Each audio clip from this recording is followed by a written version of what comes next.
In which kind of country will you want your children to be? This is the question. It is not about you and me. It is about them. This is intergenerational. After we have elected them, you'll then see them sending their arrows ahead. You'll see Bill Gates come and meet your president. You'll see Tony Blair come and meet your president. You'll see Macron come and meet your president. You'll see all of them. And then they will never admit, but they'll be told, if you want money in agriculture, behave this way. If you want money in this area, behave this way. They will never tell that to the Chinese. They will never tell that to the Indians. They will never tell that to the Vietnamese. They will never tell that to the Koreans. But in Africa, they tell us. That is why, as I speak to you now, under this new scramble, the IMF and the World Bank are back, telling you who to hire in your universities, what to sell and what not to sell. It is a sad situation. So today, as I look at Africa in that new scramble, the Chinese are here, the Turks are here, the British are here, the French are here, the Qataris are here, the Americans are here. This time round, they are so subtle that we don't even recognize them, but they control us. What are we going to do about it? In order to develop, we must do something. It has also been demonstrated that it can be done.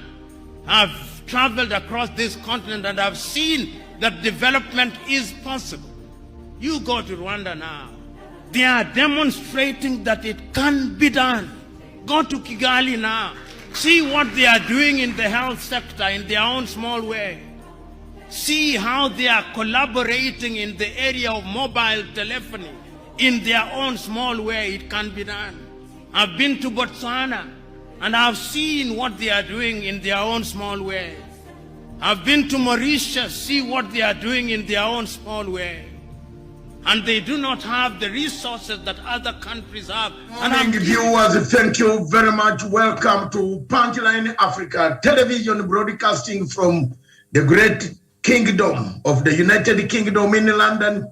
Our viewers across the continent of Africa, thank you very much for having enjoyed your holidays. Work has to begin. The work has to start work. We have to begin working right now. Wherever we are across the continents of the world, in America, in Australia, in South America, in Brazil, a new president is being installed in. Yesterday, I think the ceremony is taking place right now. Thank you very much, those watching the ceremony, and we shall bring it back to you. This show is called Matsanga's Global Trends. In this show this morning, I want to tell you that I want to bring up a situation. What is it that Africa strategically stands globally in a global strategic manner? And yet Africa is always the person, the child crying in the middle. We are strategically placed. We are strategically placed, but we have a problem as Africans. Why is it that it is us who always beg? Why is it that it is us who always miss out on things? Why then is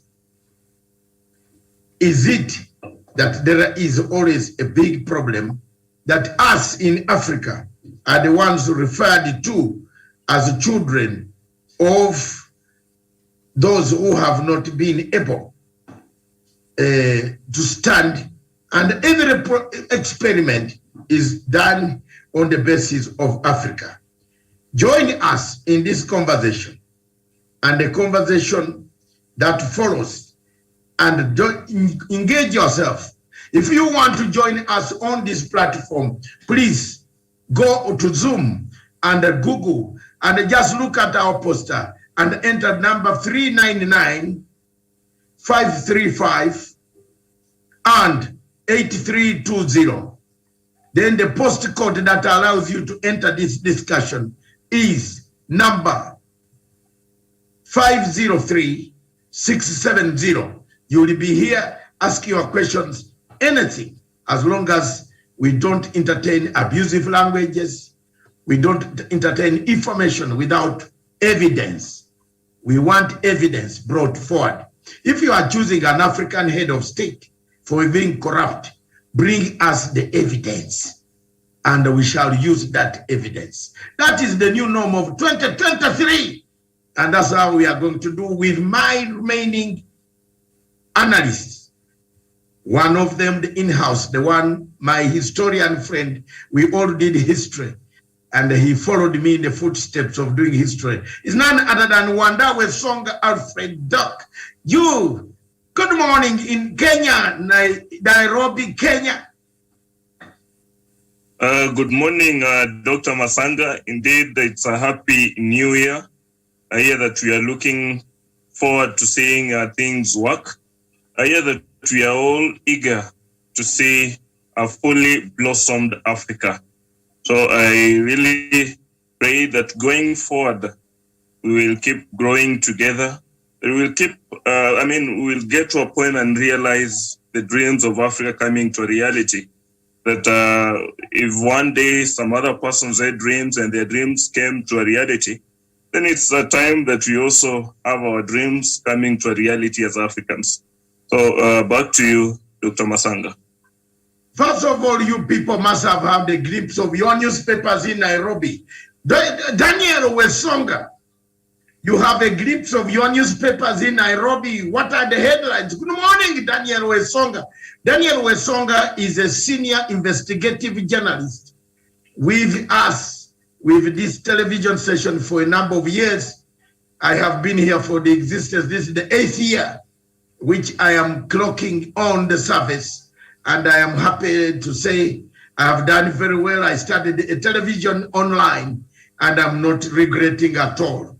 Dr. David Matsanga is the host of this show, Global Trends. If you have anything in the globe, globally, what you feel, you should talk to us, engage us. But we shall look at the topics. Under the topic today is Africa is strategically globally placed, or Africa is globally placed strategically. But what kills Africa are the external filters. And indeed, a very happy new year to you, my good brother, Professor Wandawe Songa. Our viewers here in Africa, Europe, South and North America, and the rest of the world.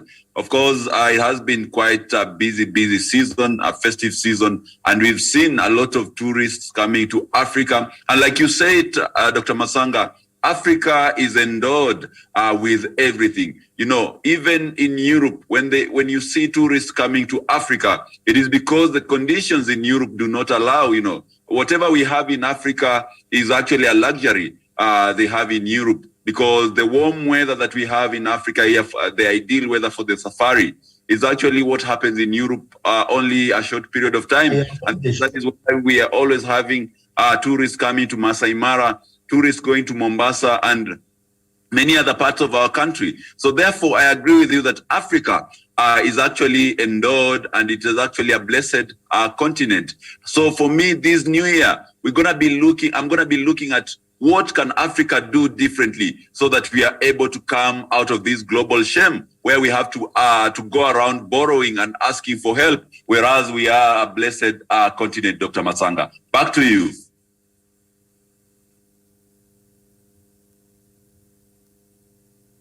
Sorry, you're muted, Doc.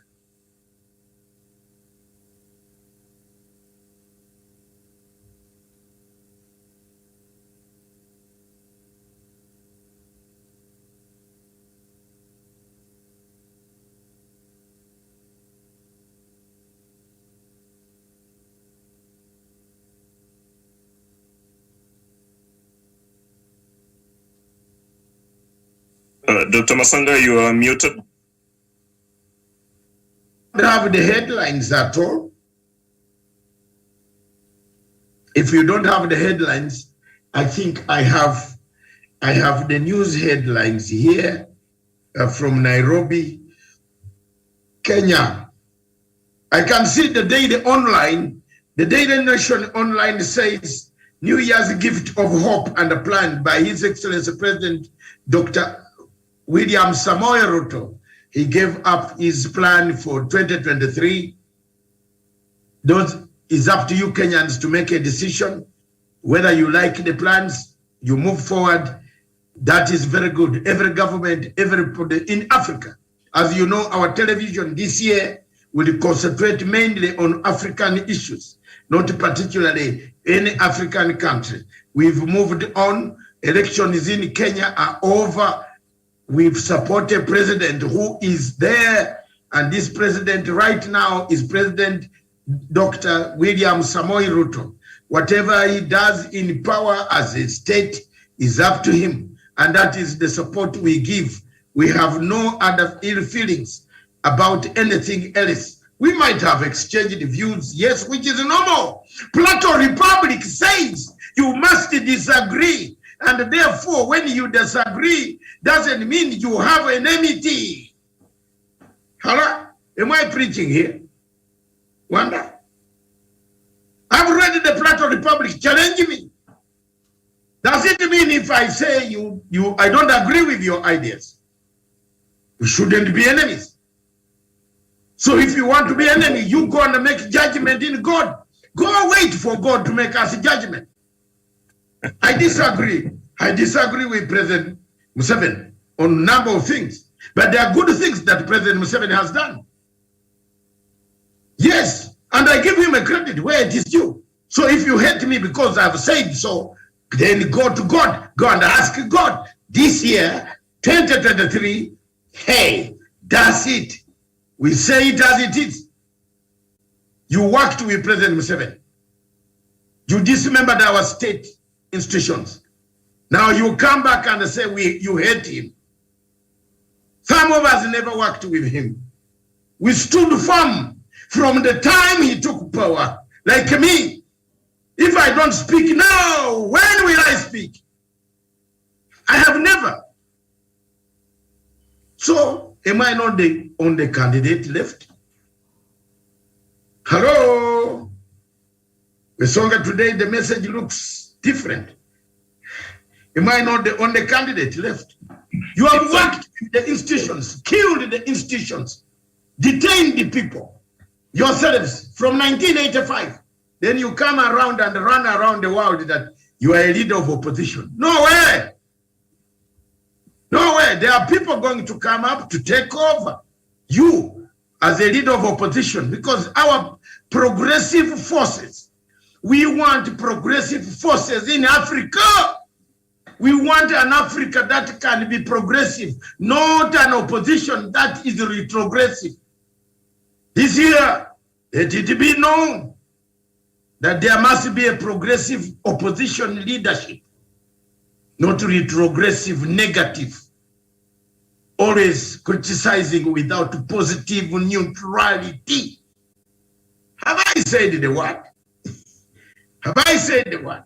Positive neutrality. So whatever happens in Kenya is water under the bridge for us. Disagreements are there. Even Hitler had disagreements with his generals. But let's look back and see. In 2009, Wanda, you are grown up. Daniel, you are grown up. How many people stood with the same people? Look at that. People went to buy witnesses to fix others. They are saying, what can we do to change our economies? What can we do to make sure that there is foreign investments utilized very properly in Africa? As a lecturer, I would not allow any malcontents. Is that good English again? Malcontents, toxins of malcontents thrown about. Africa is globally strategically placed, but external forces tell us to dismember it every day. That is the topic of the day. But before I go to that, let me, the New Year message on Daily Nation. I'm reading online, the Wanda and Daniel have details. Ruto roadmap for a new Kenya. That is the Standard newspaper. And then you go to the Guardian of Nigeria says, President Lula has to be sworn in Brazil in a few minutes to replace as Bolsonaro flies to USA to seek maybe asylum or help. He is not attending. That's, you know, there is something very wrong with third world countries. All of us do the same bad politics. You hate your opponent, you hate him and then leave. I've liked your spirit in Kenya at the moment, where President Uhuru Kenyatta has continued to do work. And he has not bothered about the criticism. People telling him all things went wrong because of him. But he's doing his work somewhere in Africa. You contribute. I've moved on, Dr. Matsanga. I'm contributing peace.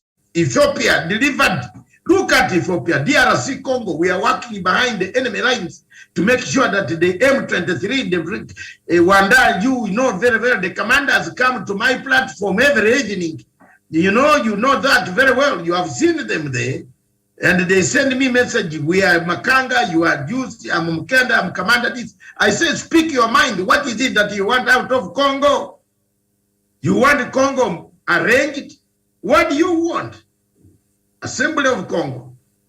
Do you reassemble Congo? Congo is big, 2-3 times bigger than Europe. Yugoslavia gave us headache. We have no problem with Yugoslavia today. We only have criminals that come from Croatia, Serbia, Kosovo, Albania, Macedonia, and Bosnia. Some of them hardcore criminals that were taken to the International Court of Yugoslavia. Do we rearrange Congo? Those are issues. This year, wonder which will touch. Moving on to the papers regional, you find the Daily Nation. The Daily Monitor of Uganda said the last moments of stampede victims. Several people died in Kampala as a result of the fireworks. And I want to applaud most of the African countries, especially Kenya, where their fireworks were controlled and the people behaved so well. There was no killing, but Uganda, several people died because they were told you can go and see the fireworks in that place. Africa, what is wrong with us? Why are you told to go and see fireworks? Yet there is no need of fireworks. You are in your home. You sit at your home. Fireworks are very dangerous. If they are misused, they can kill. And therefore, several people in Uganda died. Some of them very beautiful ladies who have left their children home because of fireworks, a stampede in a small place, and they were told to go. Ladies and gentlemen, thank you very much on that one on Uganda. The New Vision says President Museveni assures on the commodity prices and security. President Museveni addressed the nation on the New Year's Eve and said security, he will crack down. On security, when Museveni says he will fight, he fights. The only problem is that you can close the war. But if you don't do the Northern Uganda style of Matsanga, which we did, which I took part, Mr. President. Let's do the Northern Uganda style. Let's do the Northern Uganda style, Mr. President. I'm in the age bracket. Your age, I'm an elder, I'm following you. 68 years, I'm telling you, let's do the Uganda style, the Northern Uganda style, where the rebels were brought to control, and that country is going down well in northern part of Uganda. There is peace, permanent peace. No gun has ever erupted as a result of the former war. The guns of theft, yes, people can steal, people can kill each other, which is normal in any place in the world, but there is no rebel activities in northern Uganda. The people of Uganda, Your Excellency, President Museveni, I ask you to seek ye relief on the northern Uganda peace process, which I took part, which I can help to bring in and cool once for all. Who are these who would like to disturb the peace that Uganda has got? That is a New Year message. If we go to fight fire with fire, at times we might fire each other.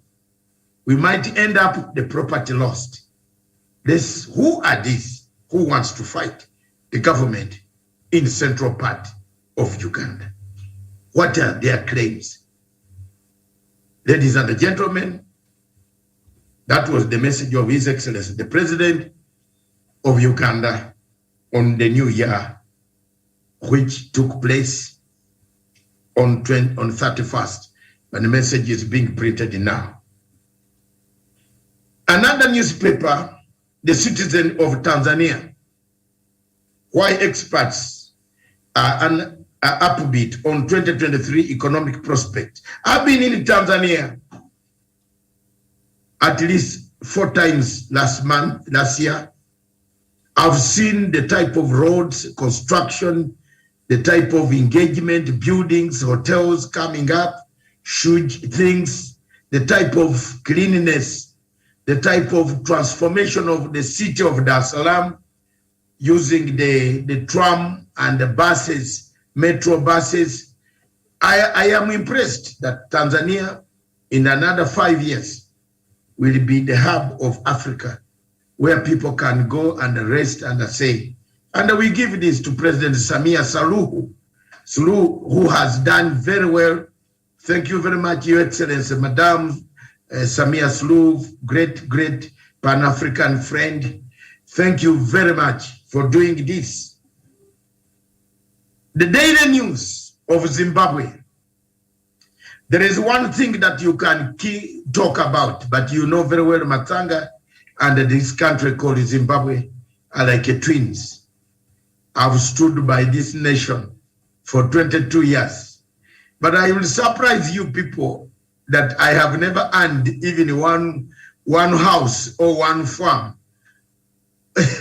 or even money from them. I just like the country. I defend the country. Not Mugabe has ever given me money. Not Emerson Mnangagwa has given me money. No. I've stood by the truth when I saw the country being isolated in Europe.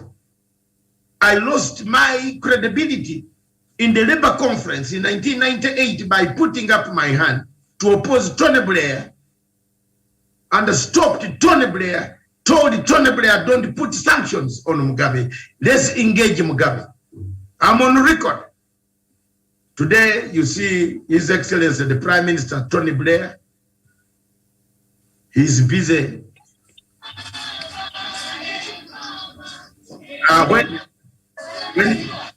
When you join, please just switch mute your phone. Yes, thank you very much. So, in 1998 in Brighton, when the sanctions and clear shot and other malcontents of the Labour Party, I'm a member of the Labour Party since 1987 in the United Kingdom, and my constituency is Croydon Central. There is going to be a snap election, and I'm thinking where I am now, where we are, I'm thinking, should I test the waters? Because I am one of the members of the Croydon Central Constituency Delegates Conference. Should I test the waters and stand as an MP on Labour Party? And I'm also thinking, no, what do I do? I could be the first African. I would have been the first African directly elected by the Labour Party into the House of Commons. Had I not stood out to defend this Zimbabwe you hear about. that Mugabe, the late, that Emerson you hear about. I would have stood out to be the MP. They would be talking to me, not me talking to them. And I'm speaking this year for the truth, so that it is on record. My historian writer is here, so that you can note some of the things that I'm speaking. I stood firm, and there you are. So 2023 is frank talk, bold talk. There's no beating about the bush. I've never gained a highway, which is not another newspaper from The Punch, our sister paper, The Punch, in Nigeria. Obasanjo endorses Obi as Atiku Tinubu camps protest. You know, there is a fight between Obasanjo, President Obasanjo, and Atiku. The betrayal of the city of betrayal. What is it called? Betrayal in the city. And Wanda knows, any of you who knows the author of that book, because for me, I did J.A. Bright. I did not do Ogundipe or that book. You know, what is it called, Wanda? Ngugi wa Thiong'o. The betrayal in the city. Yes. Ngugi wa Thiong'o, yes. It came later when I had already done and read and done my political science, my A-levels. When I had already finished O-levels in 1974. It was one of the books. Ngugi's books, The River Between, is one of the books I did for my English literature. And by the way, I wanted to inform you, I scored credit number 3. Yes. No. Credit number 3 was geography. But distinction number 2 was English literature.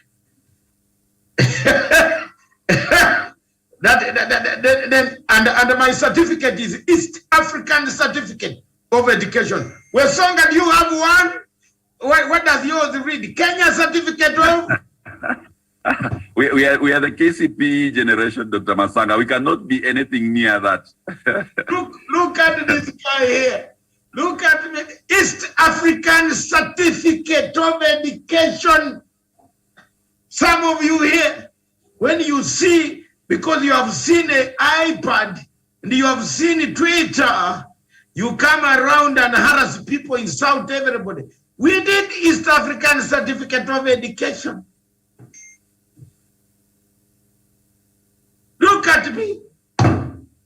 I'm here. My certificate, my O-level certificate, I failed mathematics. A flat 9. Flat 9. I got 9, 0 out of 0. It means I did not pass any mathematics. And please, if you are doing any calculation, that's why I hate business. That's why people talk about money. There are friends of mine here who talk about money. Oh, we make money, we make money. Matsanga does not like making money.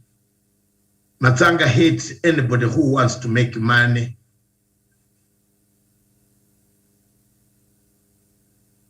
Please. Please. Who makes money out of dubious ways? That's why I'm like this. I'd rather die like Karl Marx and be buried in this great kingdom, city of London, than to be buried when I have amassed wealth which is not mine. Today, 2023's revelations is great, isn't it, Wanda? I'm telling you so many things that you should not have known. East African Certificate of Education. In conjunction, case the university. Can you mention one? Can you mention one? Wanda, Wesonga, Daniel? Yes. Which one? Can you mention East African Certificate of Education in conjunction with? Makerere. No. Oxford University, Canterbury University, Cambridge, Our papers, our examination papers. In fact, I'm going to research to bring one of the examination papers because they are being held like in the UK. I will go in the library before I come out. And you see, they say with Cantab. Cantab means Canterbury, where the Anglican Church headquarters, where I went to do my conflict resolution final course. You know, a very nice university near the Kent, near the sea of the English Channel in Canterbury. So look at that. Cantab, Oxford, Cambridge. The papers used to come by East African Airways. Muzungu has set it. Not these teachers who set it and then divulge information to corruption in Africa will kill us. After setting the questions, they give to the other teachers to supply answers. Our exams came by East African Airways. Flight number, Boeing. British Overseas, British Airways. Those planes used to croak like hell. My uncle used to take me to Entebbe Airport to see on the planes. How many of you go to Entebbe and sit on top there to see planes land? Ask any of you Wanda to go from Nairobi to go to Jomo Kenyatta and sit on top to see the planes land. You say it's a waste of time. But you can see those days of the 60s, 70s. Those were the activities. Going to see a plane at Wilson Airport was one of the most biggest Nobel prizes that a parent will give to Wanda. Flying off British Airways, taking examination paper. And by the way, I call upon my OBs in East Africa. All of you who are listening to me who did the exam of literature, English literature in 1974, because it was done on the same day, Wanda. All exams in 1974, the same day. The whole of East Africa, from Tanzania, Kenya, we are together. Did you read the book called Mutabingwa? Have you ever heard of Mutabingwa? English, primary school. They used to teach us how Mutabingwa traveled the whole of Kagera River, Tanzania, Nairobi, Kabete, back, Divusia, Uganda, Chambogo. East African community, integration. Africa is globally, strategically placed. What kills it? Wanda, don't forget. You know, I'm diverting to give you more folder, more information, so that tomorrow you don't say our lecturer, our man, Dr. Matsanga. Atiku and Obasanjo have a problem. Starting from Nigeria on 25th of February, they will go to the polls. Mr. Buhari is leaving, but he might not step in the United Kingdom because the days that I gave him to file a response to my letter are expiring on 6th. Therefore, after 6th, I will be filing an application in the court, in one of the judicial court systems, like I did file an application against Paul Obiya, which I successfully did. And Mr. Paul Obiya can never get medicine, treatment, injury anywhere, except if his plane is collapsing around the airspace of United Kingdom. Are we together?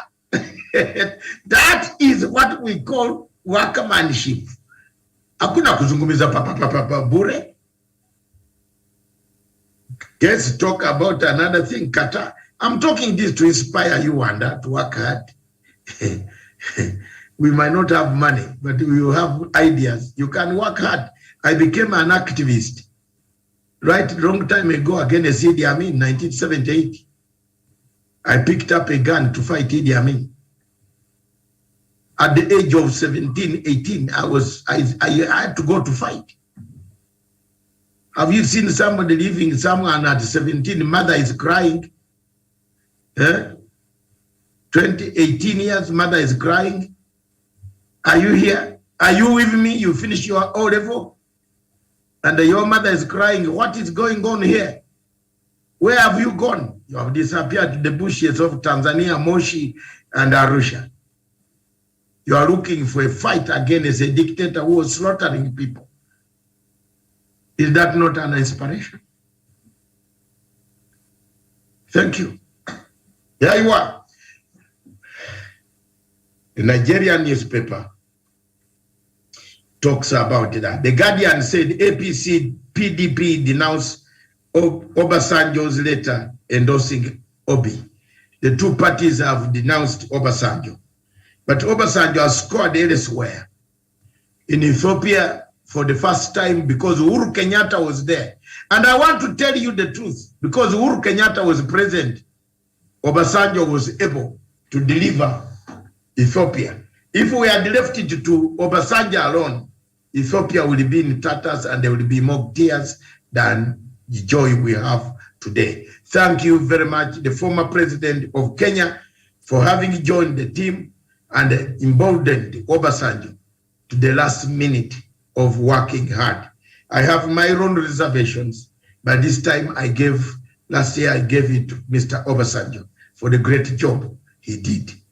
Thank you very much, Your Excellency, General Olusegun Obasanjo, the man who sparked the Biafran War. I've not forgiven you for that, but I've forgiven you because there are certain things that you are doing that are redempting the society. Thank you very much. Let's move on to another paper in the United Kingdom now. I think we better move on to that. United Kingdom, The Punch, The Guardian, The Nation.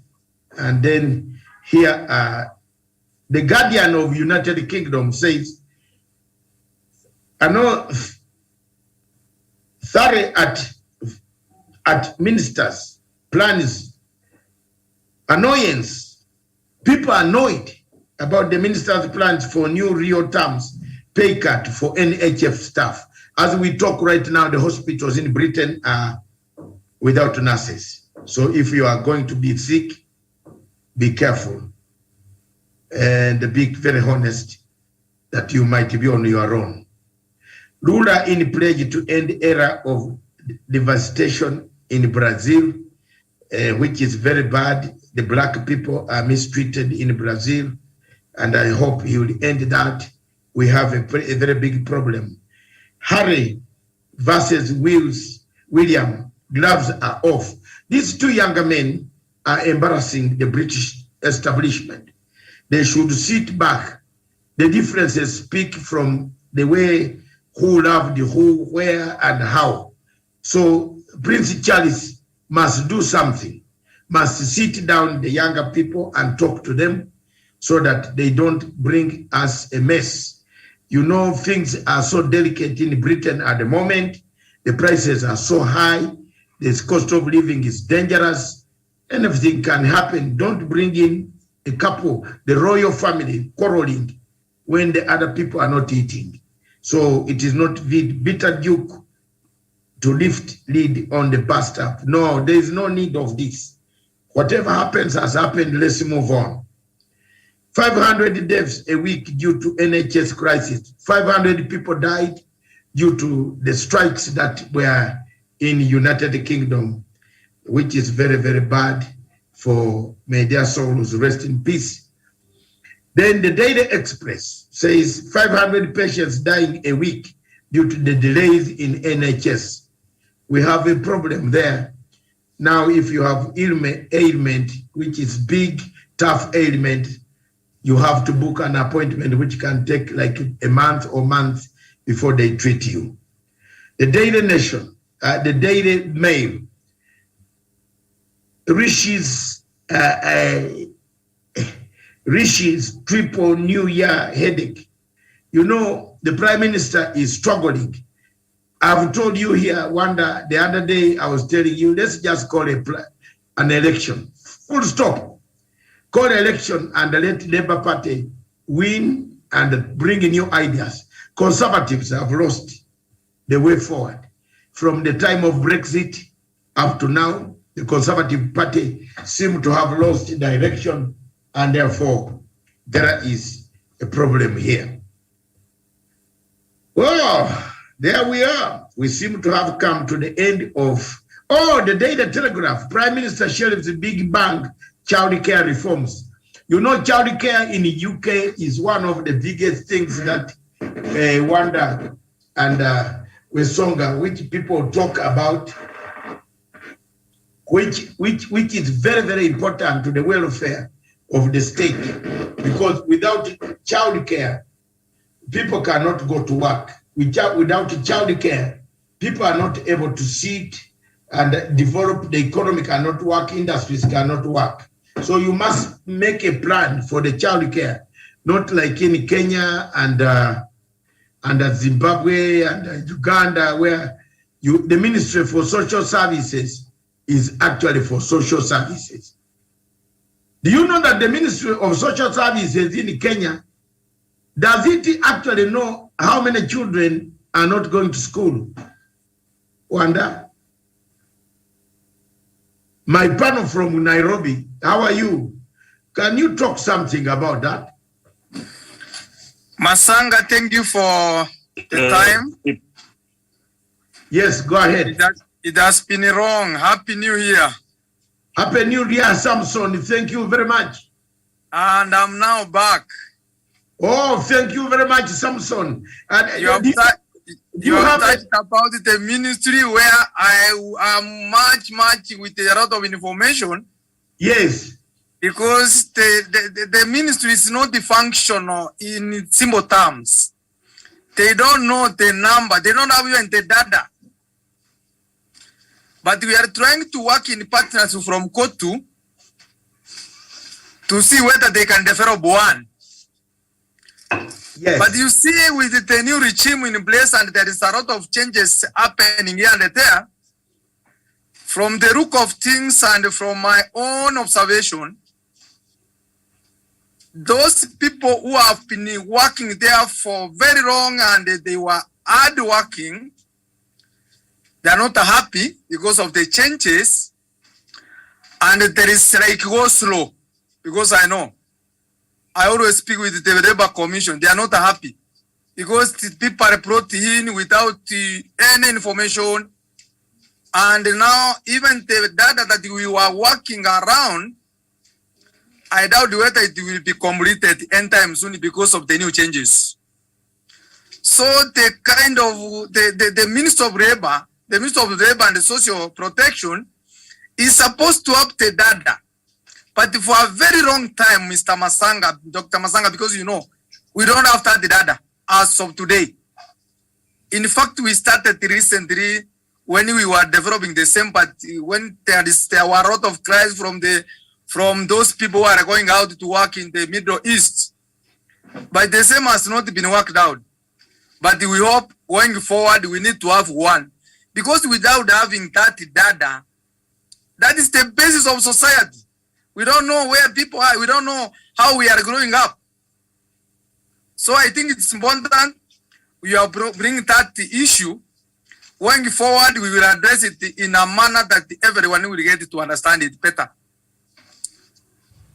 I thank you for this year, because I think we are now going to be bold, as you have said, and I like to your boldness. We will join you.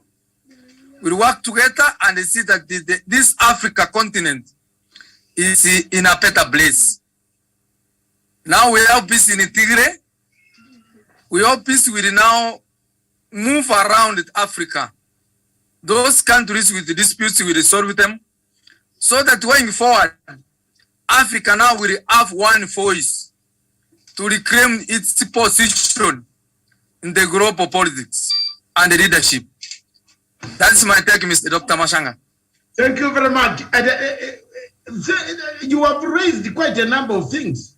The Ministry of Social Services in African countries, they don't work. The There is no probation officer, no They don't work. no social worker. I would like you to address it now. No community worker. You are right, Samson. No community They don't worker. have a system. Yes. They collect salary at the end of the month. Yes. So we call upon you people in the ministry this year. We are going to call out anyone on African continent. Yes. The Ministry of Social Services. Yes. You blame white people, but you are yourselves black people earning a salary while you are fishing in Mulamu, and you come and pick salary in Nairobi. Yes. Hey, Wanda, are you one of the teachers that don't teach and then come and pick salary? Mr. Wanda.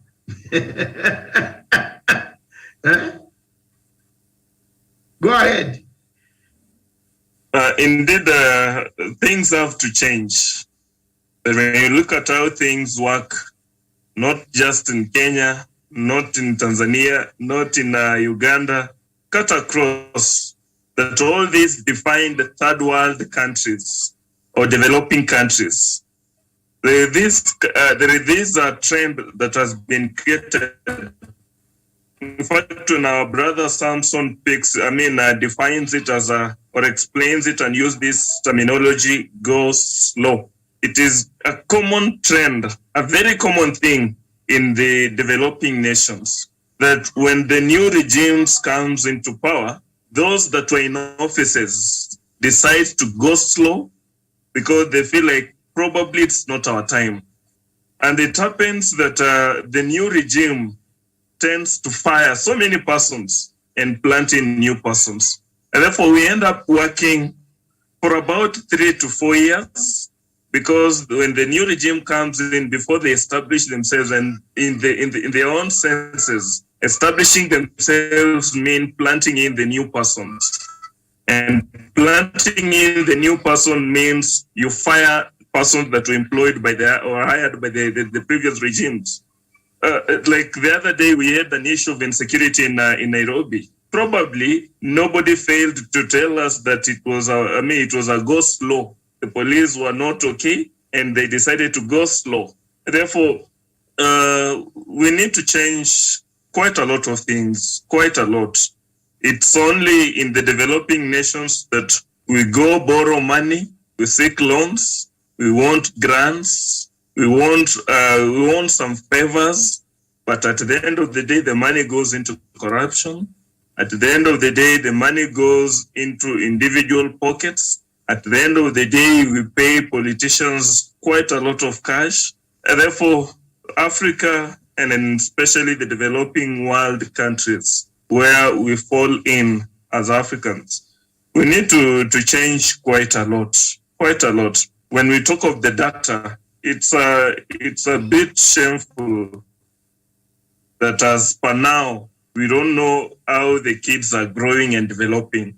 And if you keep telling persons the youth are the future of tomorrow, and you don't want to mold you don't want to mold their beginning, you care less on how they begin. But once they get into being teenagers or the youth, you start telling them you're the leaders of tomorrow. Then if you want a better leader tomorrow, build up that leader from the ground. Get the data, ensure they're all in schools, ensure they are health, and all this aspect that now molds a proper person that will lead, that will carry the mantle and push it over, get a nation somewhere, hand over the baton to another person. Then in so doing, the continent will be able to grow. Dr. Matsanga. Thank you very much. Daniel Wesonga, your go on social services in Africa that don't work, that just collect salaries. Does anybody in Uganda, do you still have anybody in Budalangi? Is it Funyula? What is your constituency?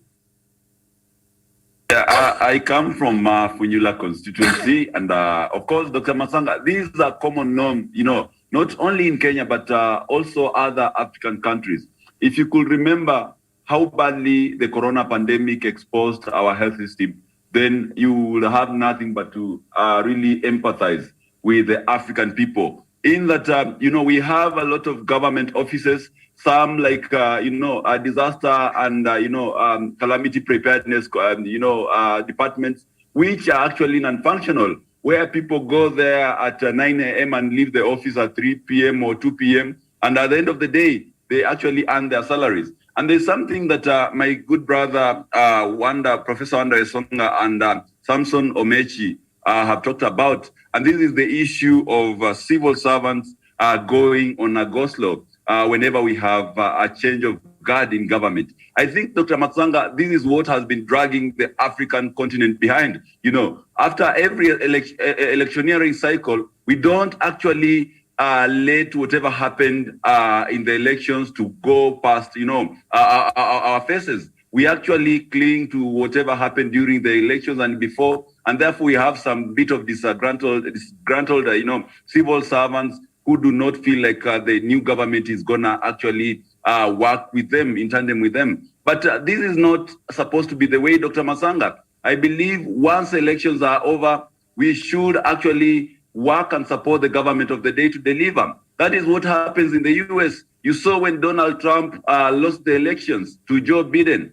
They, despite fomenting a very, very cordial relationship with the military, they did not side with him. Instead, they sided with the US, with the country.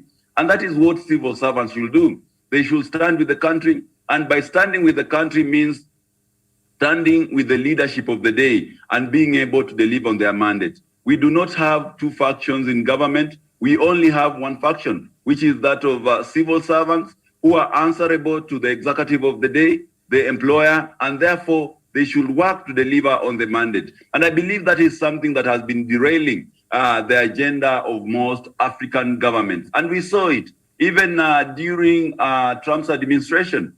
You saw him actually sacking some of former administrators who were in Barack Obama's government, who had refused to align, and there was some kind of a go slow and sabotage. I think that should not be the case for the African continent, where we have such kind of a notion. I believe it's a bit retrogressive, and in the course of time, I believe such are people who are approached by malicious foreign interferers like France and Qatar and the rest of those countries that have been so keen to actually meddle in the African affairs, because it makes one an easy target. I believe their fidelity should be to the government of Kenya, and being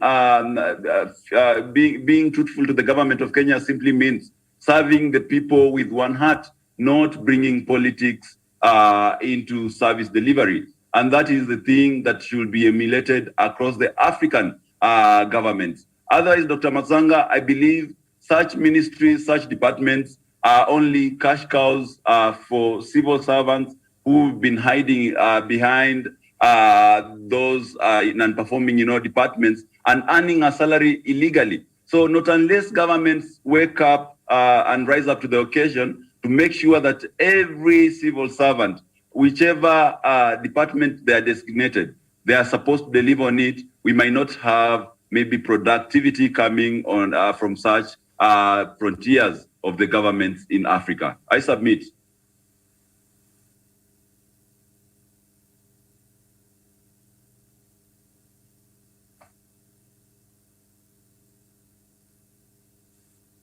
Thank you very much, all of you. Let's now, that is the end of our papers. Newspapers across the world, we have come exactly past the time, 1 hour on it. Now let's use another extra 1 hour on discussing our main topics of the global trend. In the global trend, one of the things standing out is the election, the swearing-in ceremony of the death of Pope, the best Pope, one of the popes who stood, I remember very well, he stood firm on some of the things. He modernized the Catholic Church. What are your comments on that? Let me start with Samson.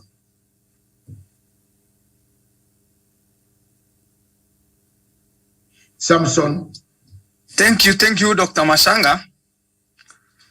I think time has come. We have come over age, and I think all institutions, including the church, there must be reforms. And what the Pope has done is recommendable.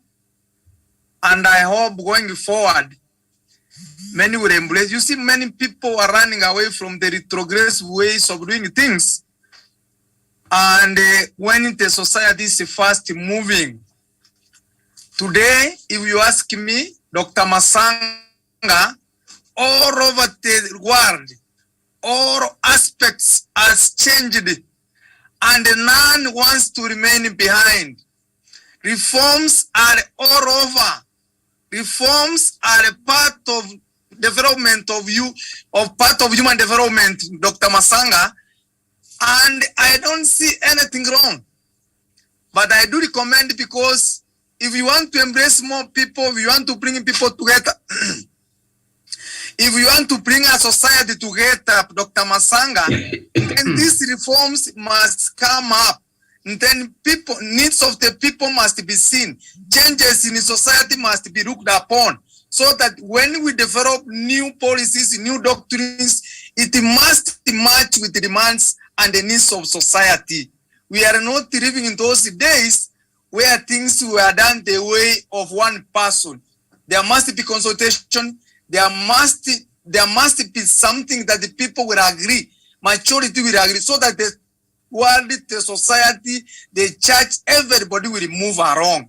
I doubt whether we can still remain in those days when we were used to know some, like a chorus.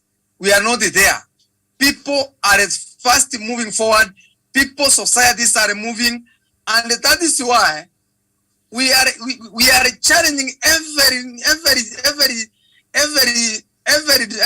institution to change and align its policies, its ways of doing things with the modern ways of doing things. Because if you remain that you want to do things the way it used to be done, then people will run away. We want to move together.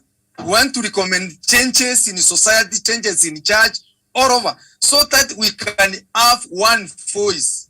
We can have something that the people will agree to move along. Because if we don't do so, then we will have disputes and wrangles or across, and then nobody will follow. People will start doing their own things, and the people will refuse to listen. People will do their own things the way they feel that they are now in line with the needs of the society. So I don't see anything wrong. I recommend, and I'm happy that even the church is now up and is now in the line that people, everything is changing. And we must change too, so that we can move together. So okay. I submit. Thank you very much. Samson, today you are sharp, man. You want to change the Catholic Church. And you want to change the Catholic Church. And it is very difficult for the Catholic Church to change, really. But it has changed, it has modernized, accepts problems. Samson has dropped off. Daniel Wesonga, and then Wesonga Wanda. I don't know. We shall call number one, number two. The names seem to be the same, but they are not related. This is the global trends. And let our headquarters change. The topic is global trends, not regional news. We have moved already. So thank you very much. Those listening to us across the continent of Africa, we are on the Pope.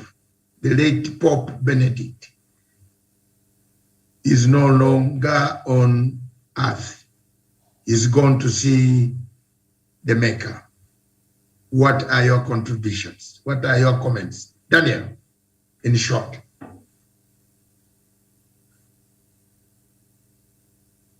Daniel Wesonga.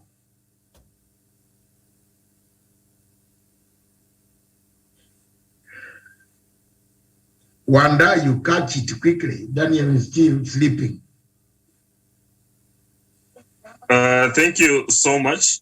Indeed, when you look at Pope Benedict, indeed he was a professor. We have had a number of popes coming in, but Pope Benedict was a professor from Germany, a person who was in the military, decided to quit, join several fields, got into books.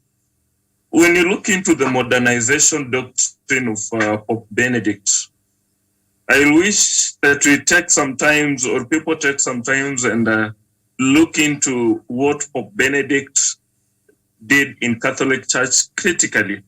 That when he came in, we had the sexual scandal that was in the church, and how he dealt with it, with the question on, with so many persons looking at it as a very serious deal, the excommunication of the priest or those involved in it, and how he ended up addressing the sex scandal, the excommunication of the priests, and how he looked at life, yes, as a religious person, and at the same time as a person living in the world, not from the moon or somewhere else.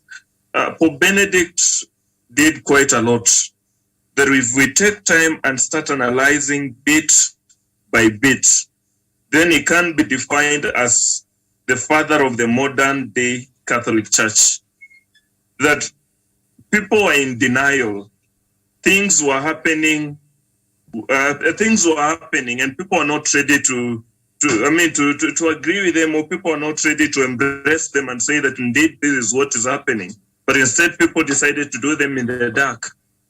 And whenever such happened, that the church felt like it's not okay, we could have politics going round and round, but the leadership was not brave enough to face such realities. But now when Benedict comes in, he didn't go round and round, but he decided to embrace them, to tackle them one after the other. The major of them all was on the sexual scandal, that he came in, then faced it. Then the excommunication aspect, that the church believes that when you have done this and this as a leader or as a person in the church, then you must be excommunicated. But now Benedict comes in and lifts the excommunication. According to Benedict, excommunicating a person does not solve the issue, but instead simply make this person be able to serve, but at the same time, let this person know that as a human being, you are not a docile. You're not a docile animal. There is a way that you behave. Therefore, I wish that not just the Roman Catholics, but we all join forces, or we join hands and start analyzing what it is that Pope did. I know Pope's death comes in when we have lost Pele, who is equally another world legend. And therefore, we have lost two prominent persons at the same time, such that chances are we might end up talking about one and forget about the other. But if we spend time, or we spare time and start talking about how Pope modernized the Catholic Church, chances are it will even help to improve so many things that people are in denial and don't want to talk about them. Therefore, as I admit, I wish that we find time and analyze Church by Pope. He was the only professor that served in that capacity. Then, as a person who was not in denial, when he feels like I probably will not be able to serve and execute my mandate based on what I'm feeling in my body, in my head, he decides and pen down a resignation letter.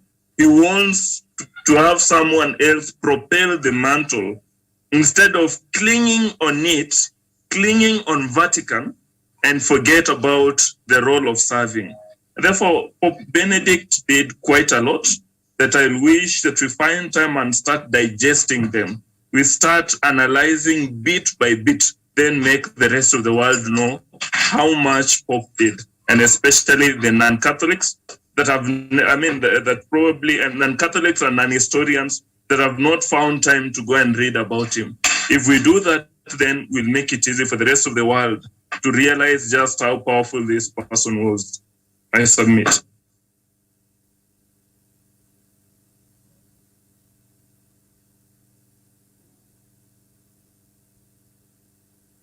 You're muted, Dr. Fadi. Daniel seemed to have gone. Daniel Wesonga. We've lost him.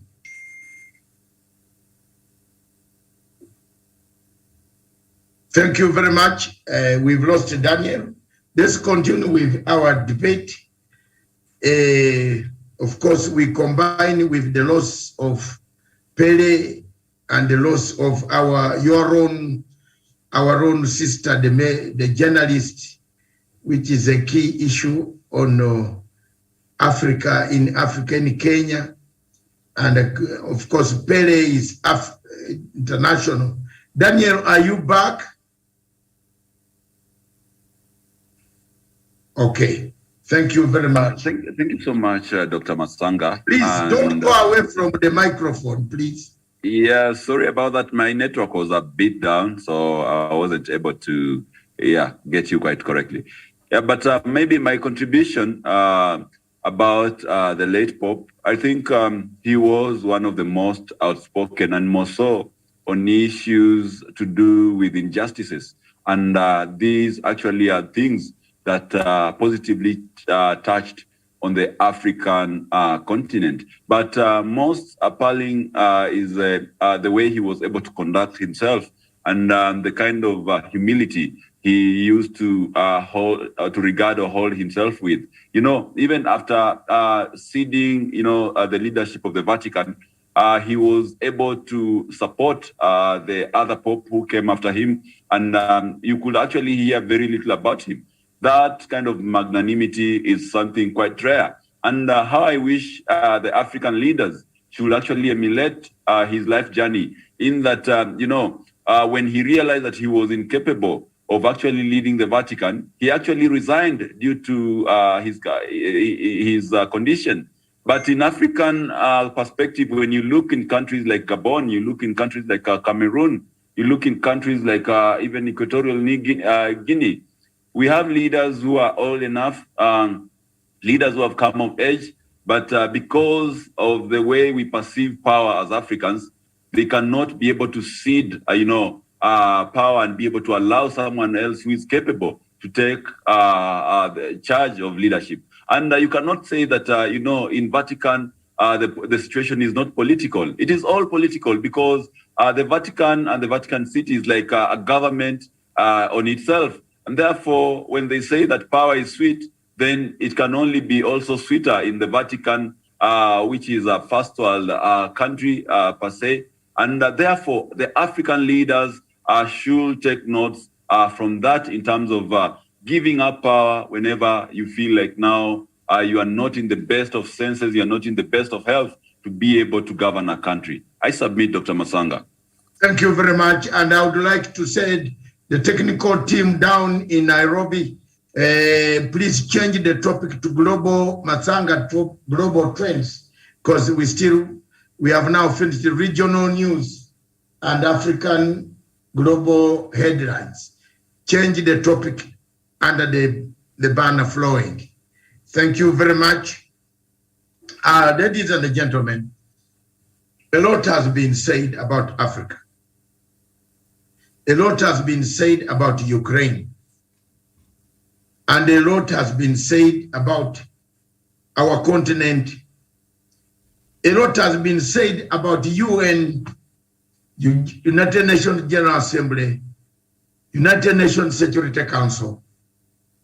Last year, 2022, saw Africa hyper its own image of saying they want to become a member of the United Nations Security Council. Last year saw Africa, leaders, all of them, picking their suitcases, briefcases, suits, shirts, shoes, wearing, going to US. Last year saw leaders move from India, the Turkey summit, the Paris summit, French summit, the Russian, the Chinese summit. Yet Africa is globally strategic. It's globally strategic in the sense that it could be the one to tell the world what they want to do or what they have to do, because there is nothing that we lose. But yet in this current situation as we stand, we are the beggars. Africa is begging. Every African leader seeks to seek legitimacy, to legitimize his regime by either looking at one of those countries to say, you hear stories of America, Britain, now France, support me. No! 2023, things have to change. We have to stand up and say we have reached a situation where we in Africa must stand on our own and dictate the terms. Dictate the terms. We produce the best food. No GMOs. Our natural food is liked in Europe. I want to take this opportunity to thank President Museveni and the British government for having accepted that all the products coming from Uganda to United Kingdom here, or Uganda to United Kingdom, will have tax-free, exempted from taxation.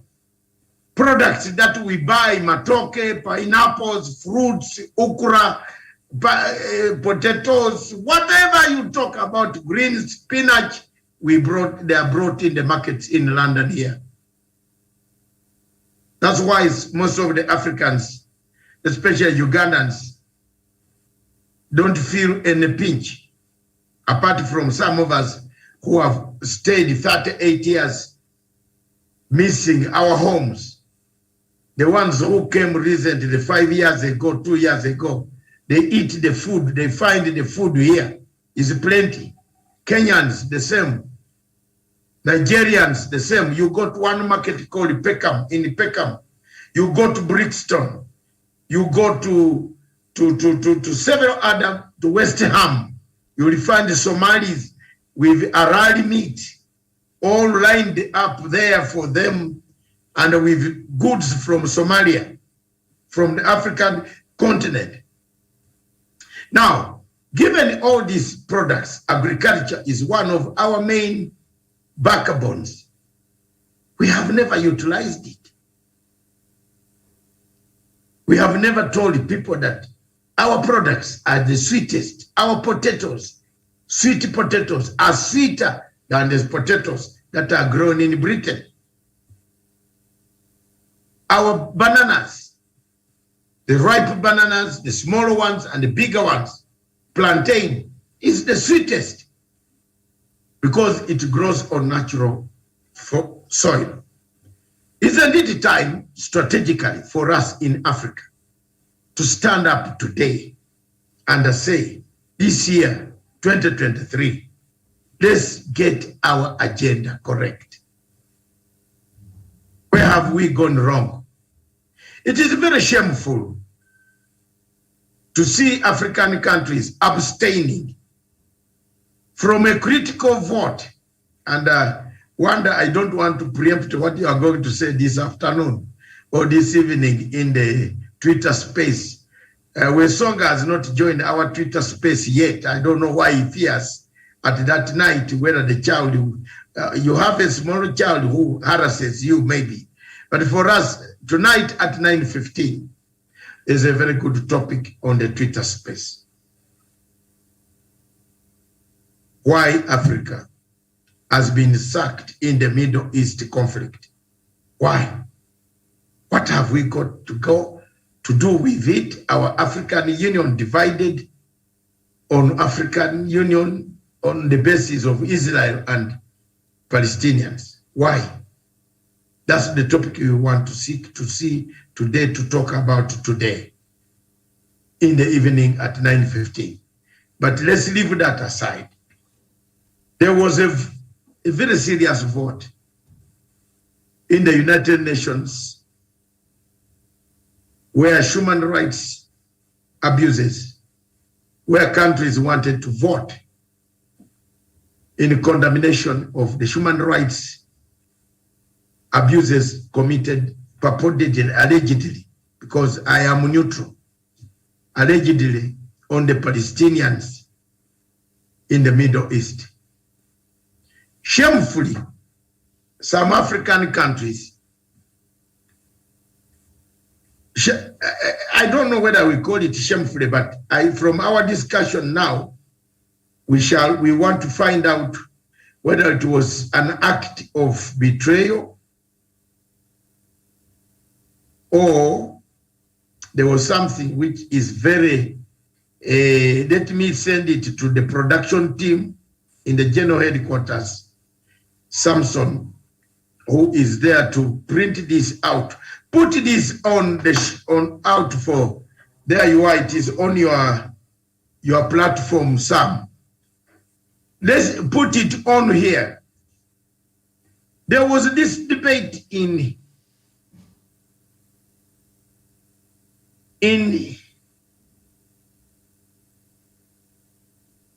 Israel, affecting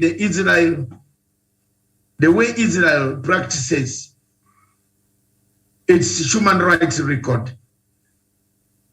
on the Palestinian people in the occupied territory, including East Jerusalem. This debate was brought, I don't know whether Sam has picked it, yes. This debate was brought to the fore. I just want to tell you, my fellow gentlemen, Africa shamed me. Out of the countries that voted, look at the way they voted.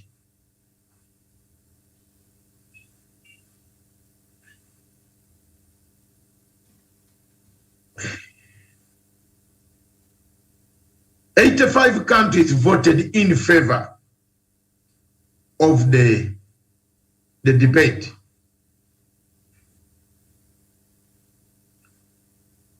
"26 countries voted against the debate. 53 countries in the world abstained." Now, there is a common saying in Kenya which you say, "Ulikula fair." There are some countries in the world that wanakula fair, wanatoroka. I don't know where Songa. Let me bring in Wanda, you a historian. Tell us this thing of eating fair. Has it ever happened to you?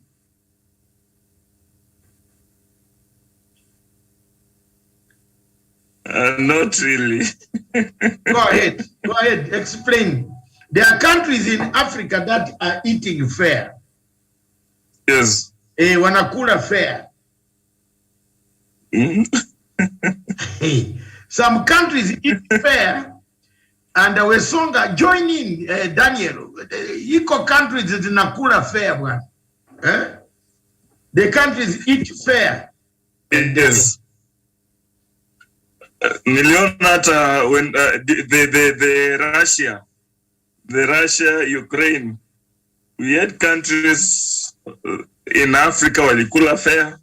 They decide and abstain. They don't say anything. When others are voting, they decide not to pick sides.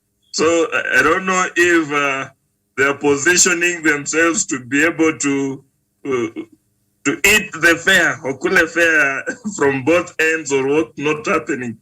But as you're putting it, we have African countries that I don't know if they fear the other end, that we're having two people that they are wanakula fare or then because of the fear of not wanting to make the other one feel sad, or not, or being unable to tell the other one, you know, I had not digested these things well. I just didn't want to pick a conflict, so I decided to just remain cool. But you know, I'm on your side.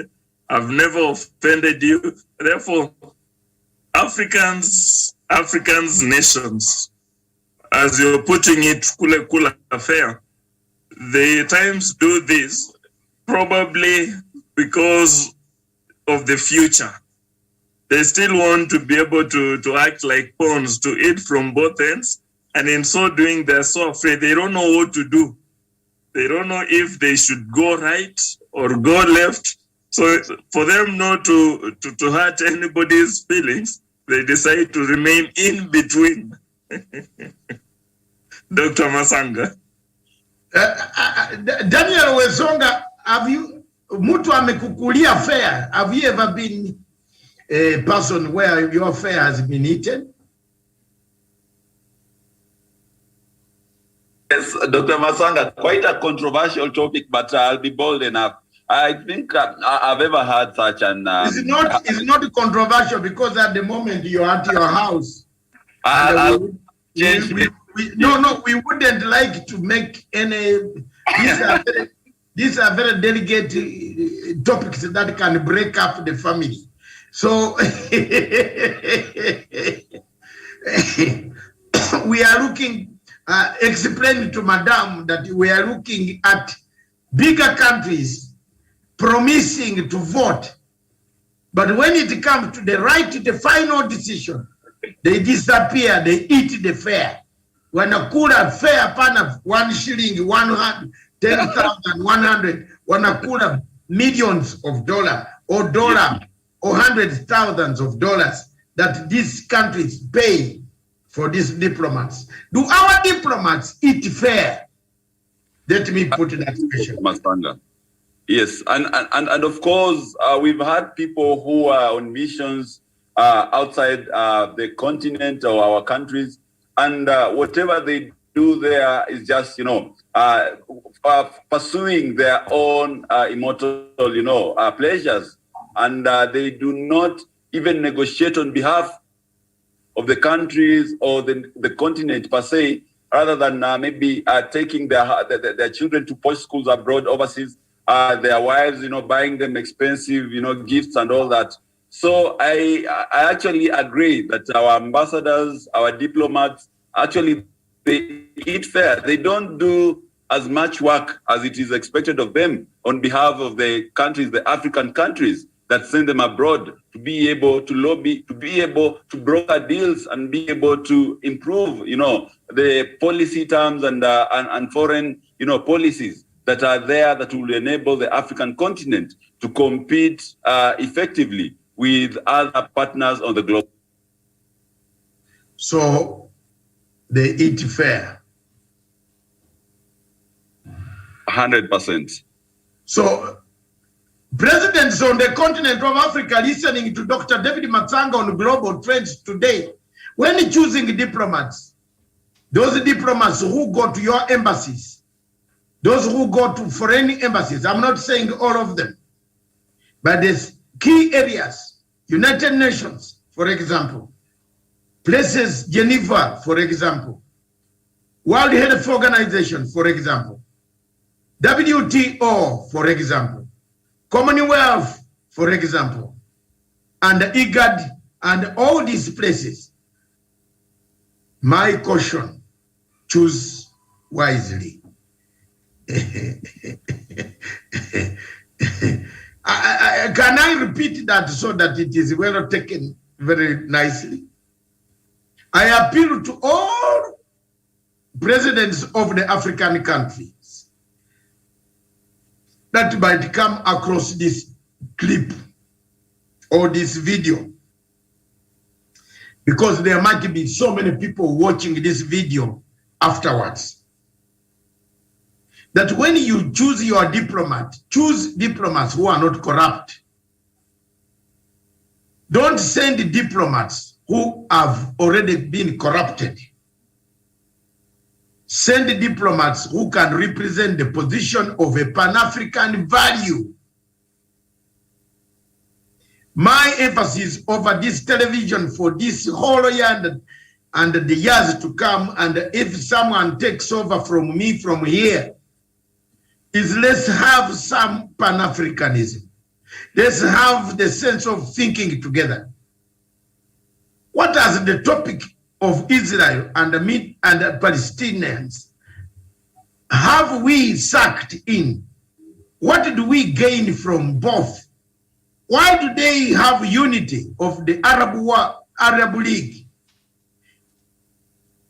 And they share, they give each other money, and then come to Africa, destroy our AU by fighting within the African Union. You saw the standoff of when Israel was going to be admitted in the African Union. There was a standoff. South Africa threatened to pull out, and other countries pulled out. The motion became very bitter. What have we got to gain out of the two? Their fight has been a long-standing fight. These countries started a war in 1947 when Israelis were settled in the Middle East. Why should we, generations and generations upon generations of Africa, continue to have the same throughout? So when you get my clip, think when you are choosing your diplomat to United Nations Security Council, to the United Nations itself, to the Washington, D.C., to Geneva, which is the headquarters of World Health Organization, WTO, and the human rights, United Nations human rights, and then we have several others. Okay, the World Trade Union. Then we have FAO in Italy. You see, this guy knows everything in the head, Wanda. Give me a credit, Elvis. There's everything is in here. Give me a credit. FAO headquarters are in Rome. There are very many people here who despise our programs, but they don't know where the headquarters of FAO, and they don't even know what FAO is. But FAO is a very important element of agriculture in the United Nations. It gives guidance to locusts coming, crops, food organization of United Nations, FAO. Is called Food Agriculture Organization, headquarters in Rome. Does somebody know that we have diplomats there? Wanda, did you know that? Daniel, did you know that? We have Kenyan diplomats. We have Ugandan diplomats there. We pay a lot for these diplomats. But Africa strategically, globally infiltrated, felt altered by the filters of these same agencies because our diplomats don't do a great job to sell Africa. That's the point of the show today. Have our diplomats that are going to be chosen. Kenya will be choosing diplomats, new ones, in the weeks to come. President William Ruto will look at people and see who should go wherever they want to go. But we need to be, as Africans, have Pan-African vision, the vision. Do people spend time looking at what we should do for Africa? Are we voting together? We should have already been given a seat in the United Nations Security Council. But we are enemies of our own. Ourselves are enemies of our own. We kill each other. We dismember each other. We backbite each other.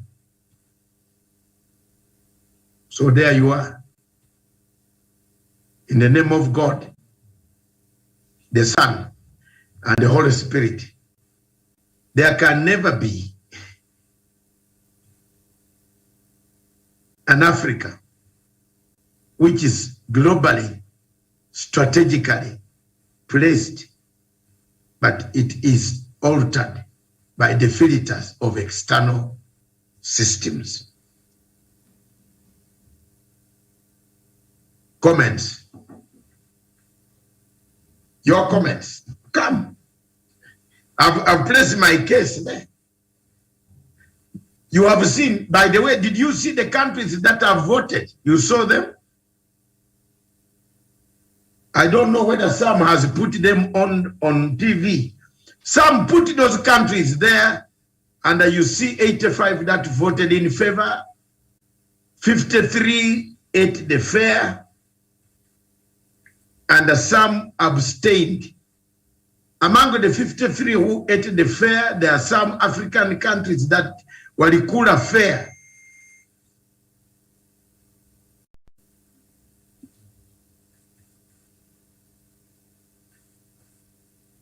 It is online. You can see it there. I don't know whether it has come on the screen. Yes, I can see some. I have another screen here. This London studio is very important, man. My screen here is showing Matsanga Global Trends live from London. It is very clear. Look, angalia hapo, walikula fair.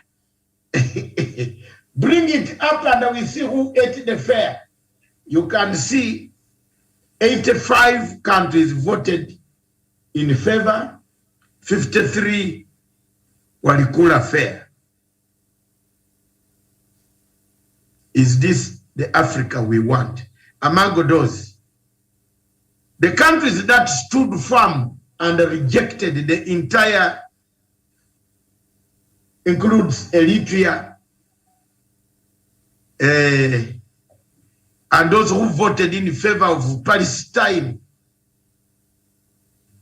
Zimbabwe, Zambia, they all voted in green. You can see, have you looked for Kenya? I want your comments on your country. I am not going to comment, but I want you people to, you are from Kenya. My country, Uganda voted in favor. What was the vote? Eh? How did Uganda vote? It voted in favor of Palestine. Oh, so we are together on that one. I've seen Kenya also voted the red in favor of Palestine. They felt like, oh no, what Israel is doing is not okay. No, the motion is different. Have you read the motion? Can I have it back? Let me read the motion. Yeah, read it, kindly. Let me read the motion. The motion is Israel practices affecting the human rights of the Palestinian people in the occupied Palestinian territory, including East Jerusalem. So here we are.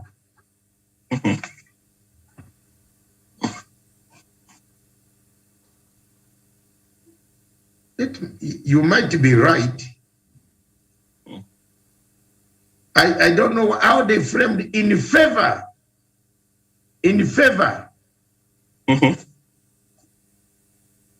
Of investigation, in favor of investigations were 85.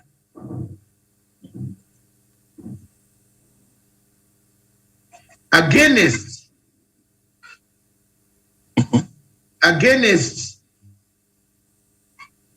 were 26.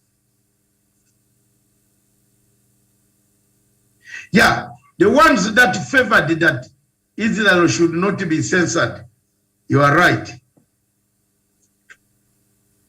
were 85. And against were 26. Now, the ones that ate fair were 53. So the green ones, I don't know, somebody from the studio should be able to tell us, because my phone is not, the green ones, were they in favor?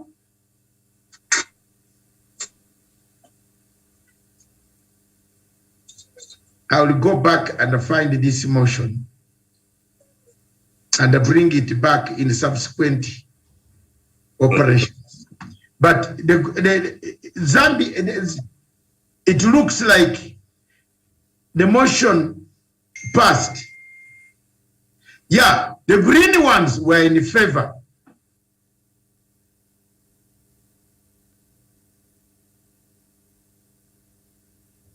Yeah. Wanda, you have muted. Green ones were in favor. I was right. So they favored the motion. They favored the motion. Of which the motion I was reading, practices are affecting the rights of the Palestinians. Then they said, yes, it is true. Yes. Then on that one, my country failed me. So my country said, no, it is not true.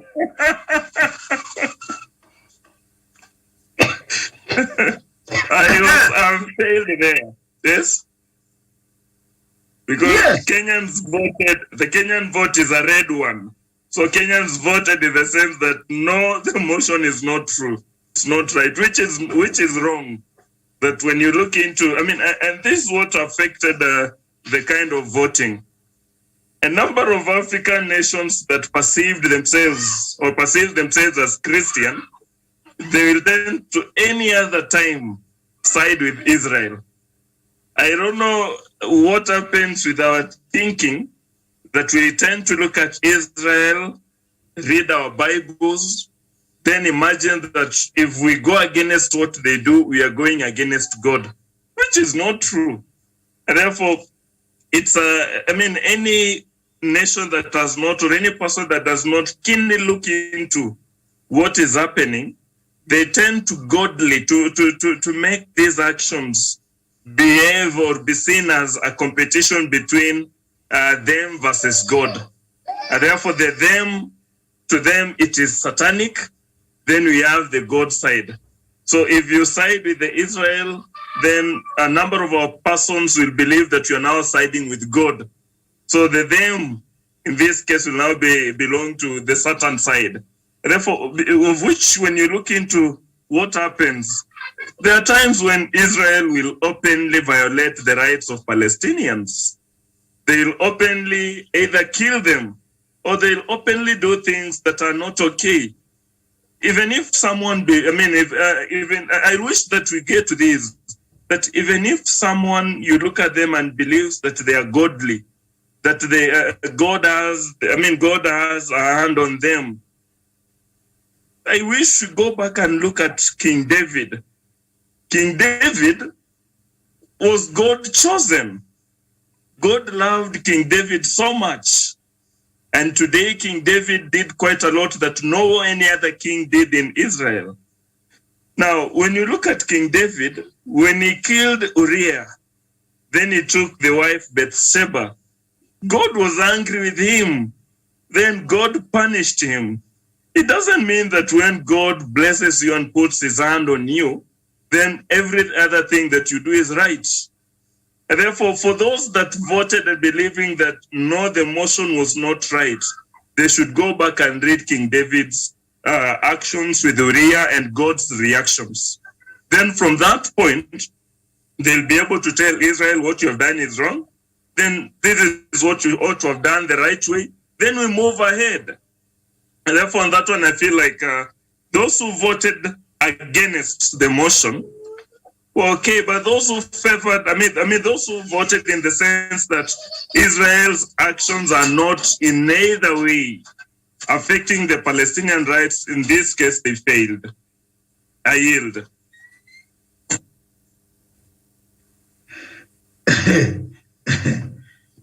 At least my country voted in favor of the motion. It did not eat the fare. It did not stand, but it voted in favor of the motion. So, Daniel Wesonga, what would you advise in Africa?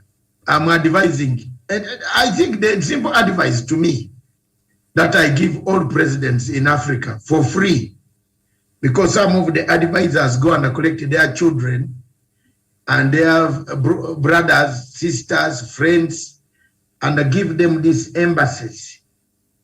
An embassy must be innovative with a Pan-African zeal.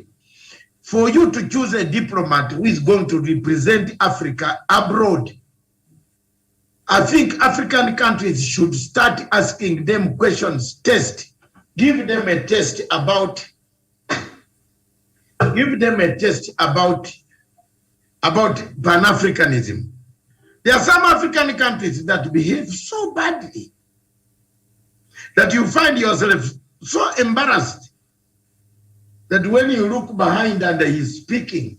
I used to see one country in Africa when we are doing these ICC cases. When I was opposing International Criminal Court, when I was standing firm to say Uhuru Kenyatta and William Ruto and the Ocampo 6 should never be tried in a court that has evidence which is fake. People who today want to kill Matsanga, those who hate Matsanga, wanted to kill me. Now I stand 2023, I want to look in your faces. Ndio hii mwaka ya kuambiana ukweli. Hey, you people listening, especially you in Kenya, I want to look in your faces. When I said these cases were fake, in 2008, I stood firm on Jeff Koinange talk, capital talk, and said Ocampo is a fake man, is a thief. He will come and destroy Kenya. In 2023, I stand firm and nobody should stop me this time. I want to say my truth. Because I have not received a medal. And I did not work for a medal. I worked for Africa. There was one country in Africa that always kept on irritating me.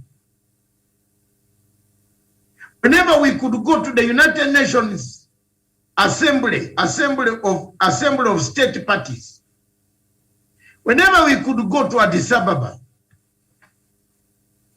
this country will reject what the African Union have said. And in 2023, I want to name and shame. And I want to tell you people here proudly that that country that used to hate Africa and hate stand with ICC was called Botswana.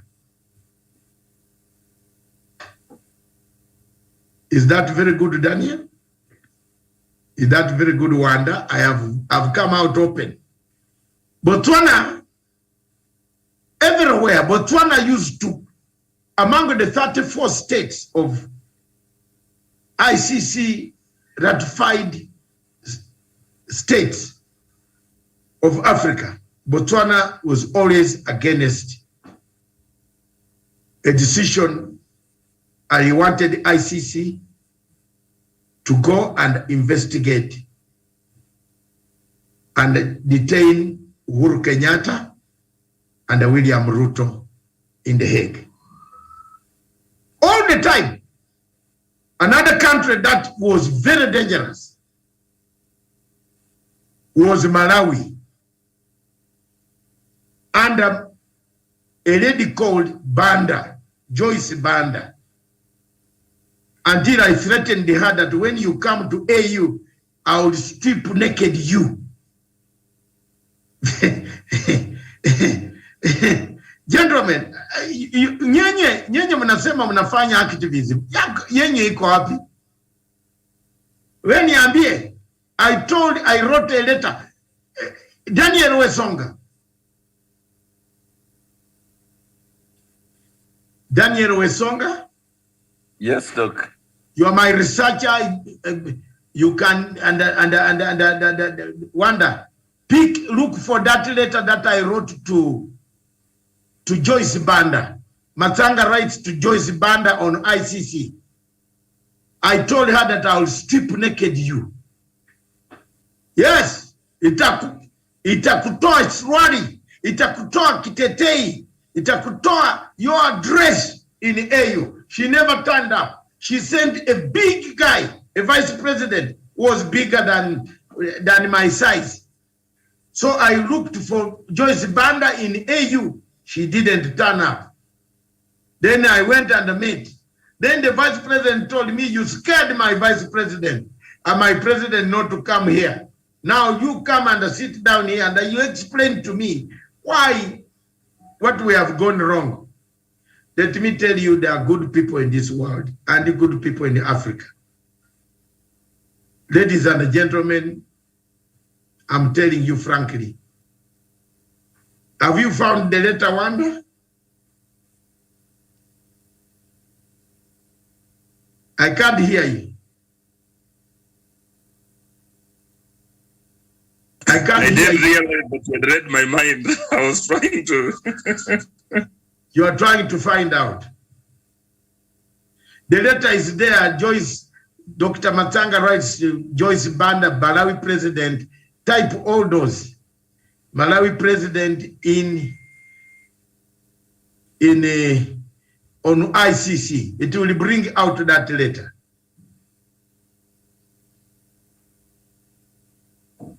And let me tell you frankly, the deputy president of Malawi even gave me $500 to pay my accommodation in Addis Ababa, saying I'm going back to convince my president to support ICC, to support Kenyan case at the ICC. And I tell you frankly, these are things I'm going to be talking about this year. And nobody should stop me from talking about my history, what I've done, so that even if they kill me or they do anything to me or die, they know God will not be against me. I've done lots of things. I've lost a lot as a result of standing for Africa. Malawi changed the course. And Malawi voted remained on the Botswana until President Masisi came to power.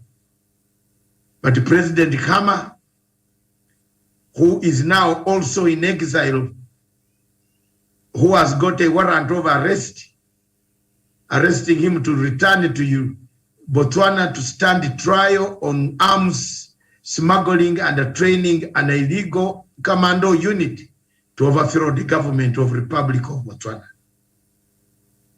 Have you seen how the world works?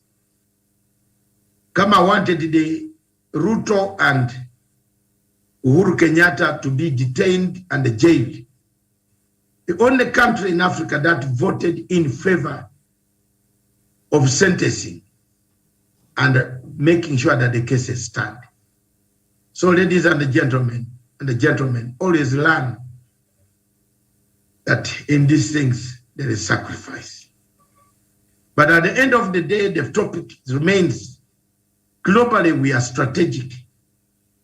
But we are never we still remain the poor people, begging. Gonya, gonya, gonya, gonya. We beg every day. I have no problem now. I can happily say the gonya gonya style was dangerous in the sense that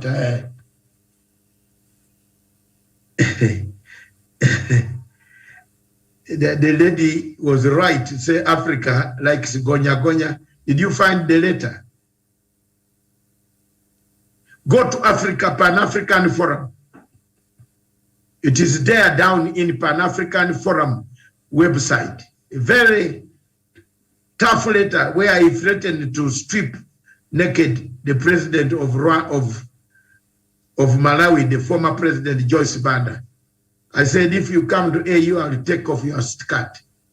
And she ran off. She did not come back there at all. I'm sorry for what I did, but I did it to save my people. And at least the two are now presidents in your country. One has finished the term of office, and the other one is finishing his term of office. God help us. That's what maturity is. Karl Marx did not die with a house or a medal. Have you ever seen a medal awarded to Karl Marx? Hello, Wesonga, Daniel. Any medal awarded to Karl Marx? I haven't heard of any, Dr. Matsanga. Have you seen that in Punchline Pan-African Forum? That letter is there. Very well documented, and send it to me so that I can remind some people that these are some of the sacrifices that some of us took, and we are hated for having taken them. That at times, may the Lord bless us for what we stand for. Karl Marx has no reward, no recognition. Wanda seemed to be busy looking for the letter. You will look for it later. It is there. It was published. You found it? Yeah, it's a long history of 5, 7, 10 years, 7 years ago. Don't worry. The letter, I will find it. It is on Pan-African Forum. If you put the punch Pan-African Forum, usually just say Joyce Banda, and Joyce Banda Matsanga, ICC.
So, ladies and gentlemen, in summary, the ICC, the Africa, sorry, not the ICC, Africa is strategically placed globally, but Africa suffers from the filters of external interference. When can Africa unite, come together, is upon us Africans. I give you 2 minutes to make your final submissions. I start with Elif Wanda. Indeed, Africa is strategically positioned. That you look at Africa is at the center of everything, the center of the continent. So it becomes easy for one to connect with the rest of the world, for one to do quite a lot. And within a short distance time, you are able to link up with the rest of the world.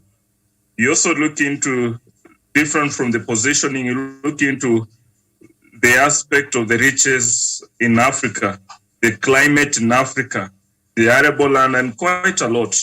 That Africa is at a position to do quite well and not be considered as the poorest in the continent. The failures that you have had will still get back to the diplomacy, the kind of persons that our nations get outside there to sell Africa, to bargain for Africa, and to position Africa as a continent that's able to solve the world's challenges and as well grow from what we have. A time has come that the African Union and the respective countries that met the membership of the African Union to look into these two things in this sense, that we have diplomats for a country and we have the diplomats for the continent. The diplomats of the country should be able to sell their own countries, but we should now start thinking about having the African Union diplomats that will not bargain for a specific country, but bargain for the entire continent. That when you look into the climate and the land, the arable lands of Africa, then you look into the much that we get from agriculture, then it tells a story or it paints a continent that has failed to sell what they have. That I don't understand why electronics should be very expensive, then food becomes cheap. Between electronics and food, which one comes first? First of all, hold the fire there. There is this new version of people in Africa, African countries pumping in money into the common people. For example, you people in Kenya, in your country, you are talking of bottom up. But the hospital, the price of paying for a simple medicine in some of the countries in Africa is so expensive to the extent that if someone is sick and goes to hospital in Kenya or in Uganda, let me talk about Uganda, because for you people know yourselves about Kenya and other countries. I don't want to bring Kenya as a subject here because people might think I am categorizing their theories, and isn't it? Let's look at Uganda, for example. Ugandans are lucky that this COVID-19, President Museveni was very strict. And I want to thank him for having been very strict. Mr. President, on that one, people can talk about you, can call you all the names. But Dr. Matsanga, also a fighter like you from the same age, we fought together, we were in the same fighting Idi Amin, we disagreed, but I give you a credit, Mr. President, for having fought COVID-19. It did not kill very many people. We were just very lucky. I'm telling you that the type of hospitals we have. My place only, I have a hospital called Bududa Hospital that was opened by Dr. Milton Obote in 1968. I remember when I wore a very nice khaki shorts with stockings, with butter shoes. My father was able to buy butter shoes for me. I have no problem for that. He was a very hardworking man, and he took me to, he bought me a very good Christmas, some butter shoes and stockings. And the butter shoes of that time, we dressed up to go and witness the opening of the hospital. I remember it rained heavily, and Dr. Milton Obote came to open that hospital in 1968. Today, Bududa Hospital has become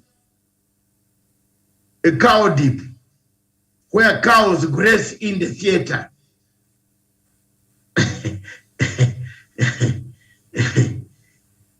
It is true, it's there. The paint that was there is still the same paint. So there is only one thing that this year I will ask President Museveni to give me the title of that hospital.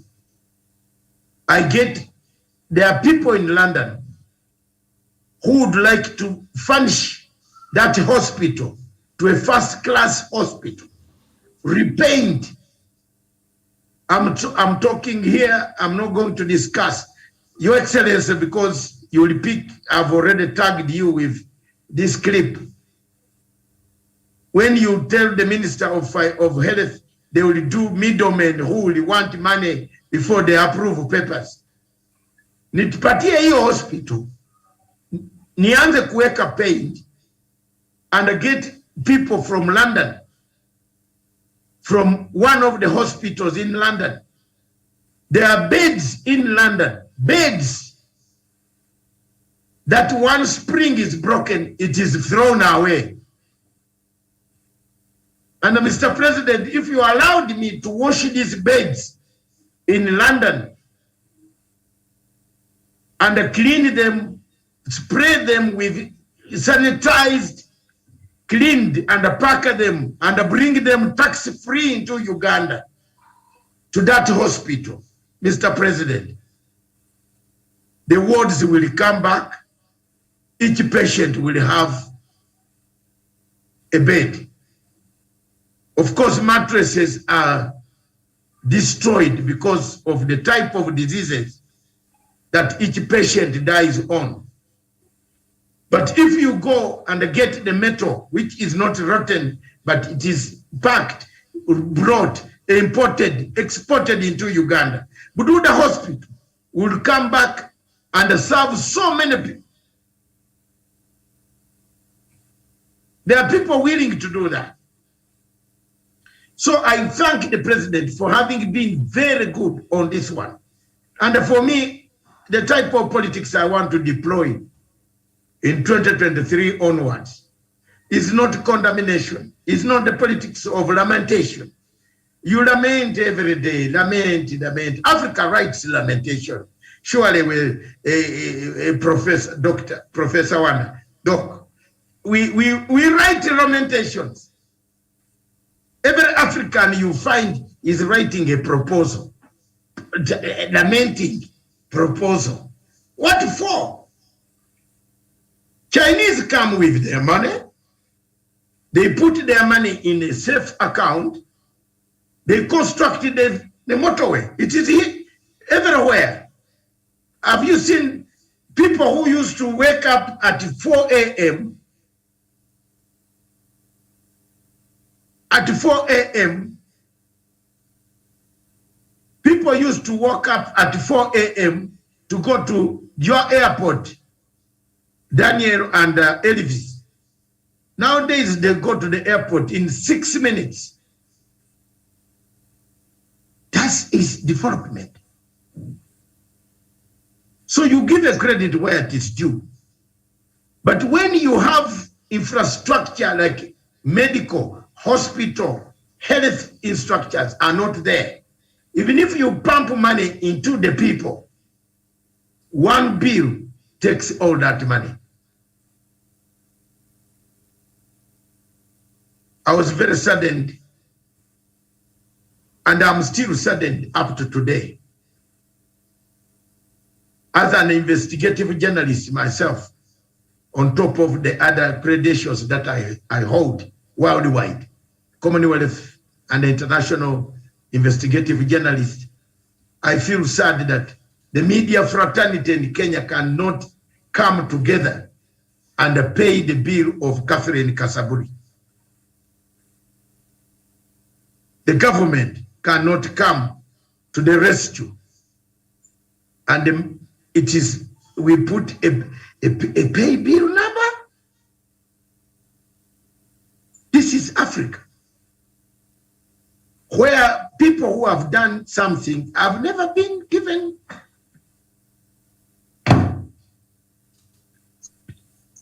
not rewarded. In Africa, get what you can quickly as you get it. Don't wait for a reward, because Wanda, are you listening? And Daniel, don't ever wait for reward. It will never come. Kula ile ambayo iko, enda nayo. Hapana kukula fair, because some of you would like to kula fair. There are people who do what we call hot air jobs. I have so many friends who want to eat hot air jobs. They have done nothing and they want to supply hot air, eat money. Me, my language, you come to me over that, I am never part of. In 2008, 9, 10, 11, 12, 13, 14. In 2010, Daniel, did you hear me on TV predicting that the cases will end in 2015, isn't it? Absolutely, Dr. Matsanga. Anybody who says I didn't say it, am I a prophet? Am I a relative of Elijah or Elisha? Maybe, I don't know. I told people the cases will be over 2015. Indeed, all the cases were finished by 2015. The two guys became presidents. So you can you kill Matsanga because they have become president? Did I know they were going to become presidents? I'm not a prophet Awori. Awori is doing his own miracle. Me, Matsanga, I don't do miracle. If you fall sick and you expect me to wake you up from anything, I don't have that power. But I have the power of the goodwill of my heart. My heart opens out for people. My heart sings for people. I feel so sad in Africa when we see people without food, people walking on the streets of the towns in Burkina Faso, people in Nigeria walking without food. This year, 2023, in Nigeria, let Buhari go home and allow a new president to give the people of Nigeria, a big country with a population of 220 million people. People sleep on water. They sleep on water. Their houses are built on water in the Delta region of Nigeria. Yet Nigeria is the third largest producer of crude oil in the world. People use generators, which increases pollution in Nigeria. Yet Nigeria has 241 falls, equivalent to Victoria Falls, that can produce enough hydroelectric power without destroying the environment. But Buhari has eaten the money with the wife. They have banked the money in the states. They are now leaving power. They are leaving the people, the hungry people of Nigeria, without the money, without any food, healthcare, products, schools, dispensaries. At least in Kenya, I can stand for the people of Kenya that you have electricity in every rural area. If you walk out at night by plane, the entire Kenya will be light. There will be light. There will be power down there. Isn't this a great achievement?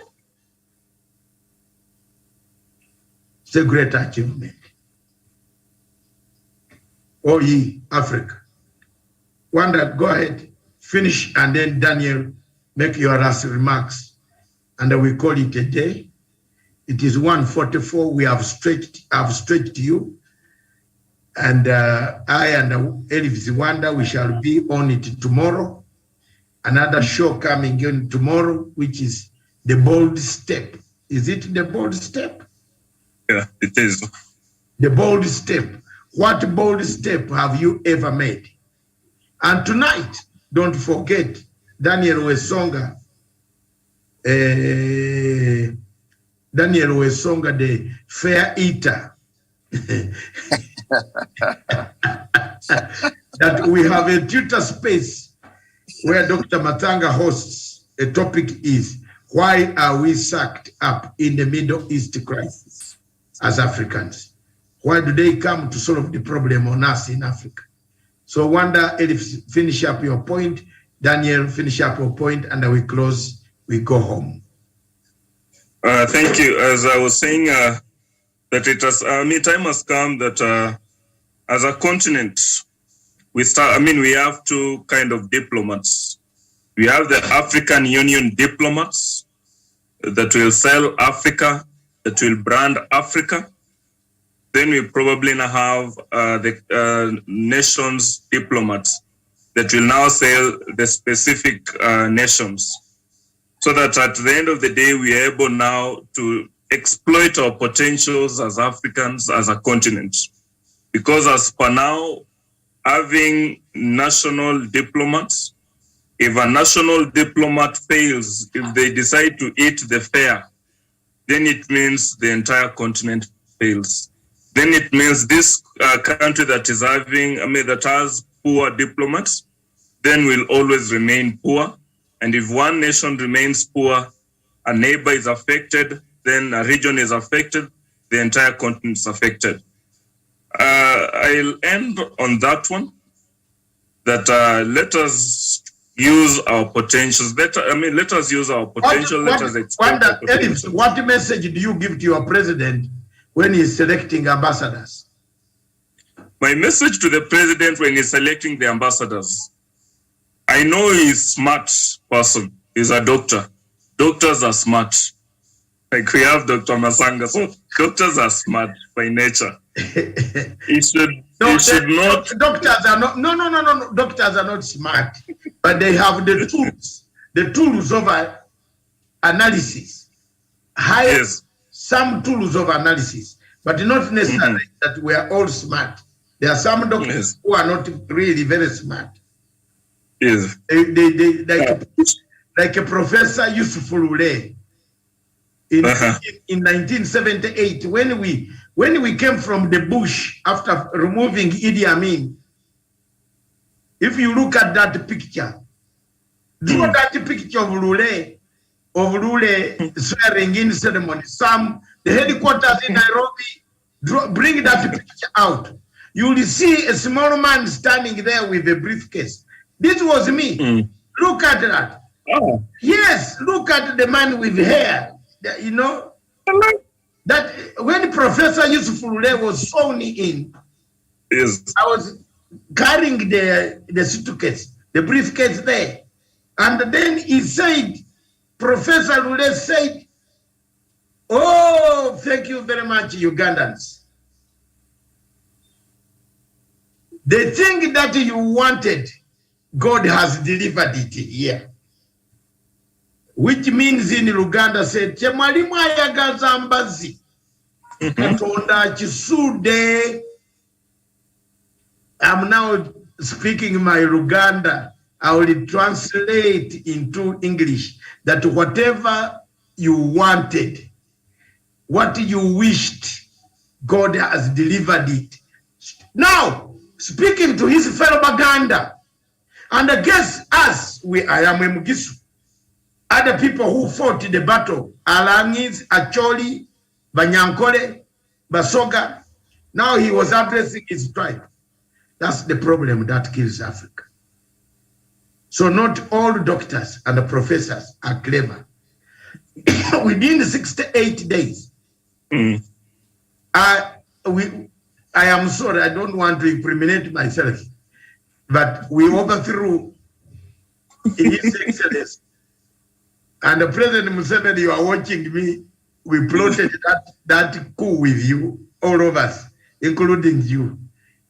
So in Nile Marshals, we plotted the coup because I was working in the political and diplomatic commission of Dani Wadada Nabdele, Yashi Tandon, Rugumayo, and Omonyo Joko, and Asasira.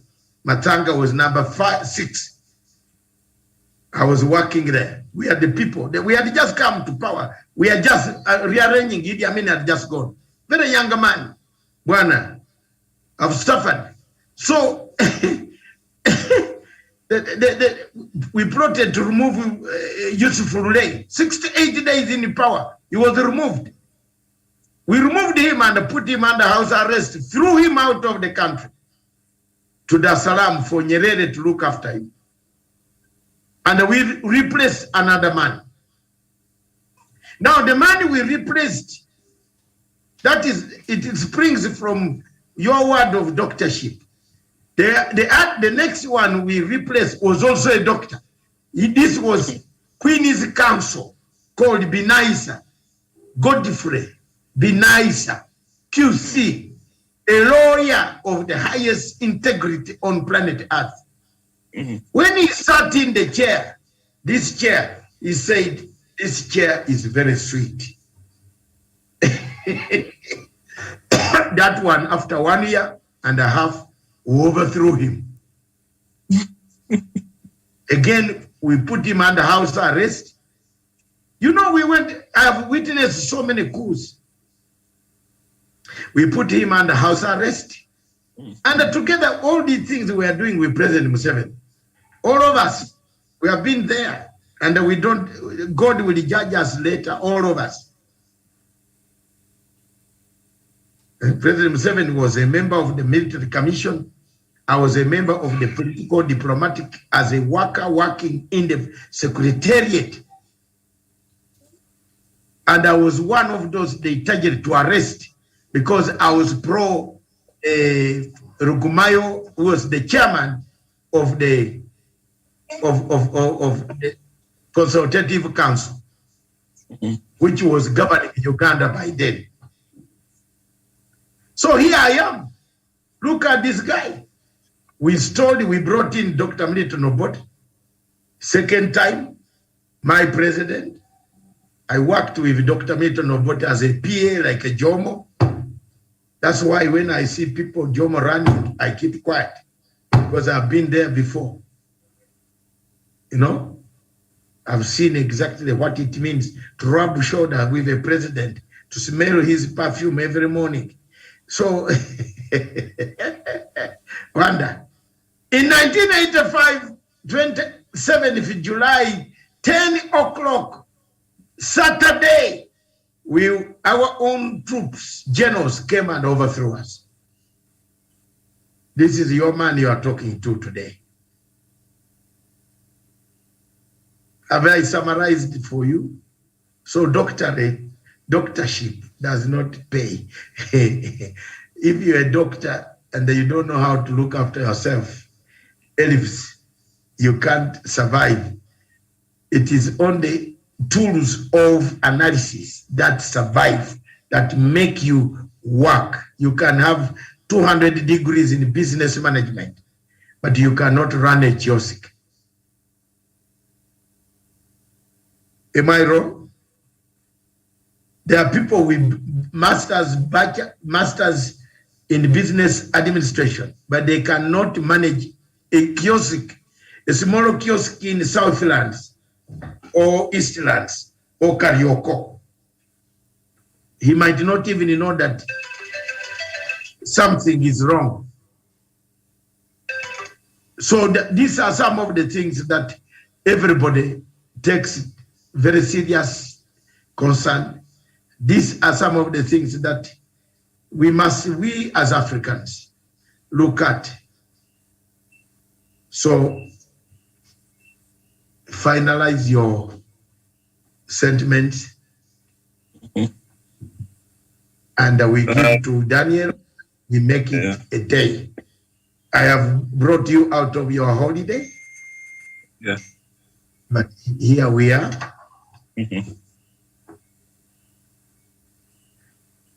Here we are.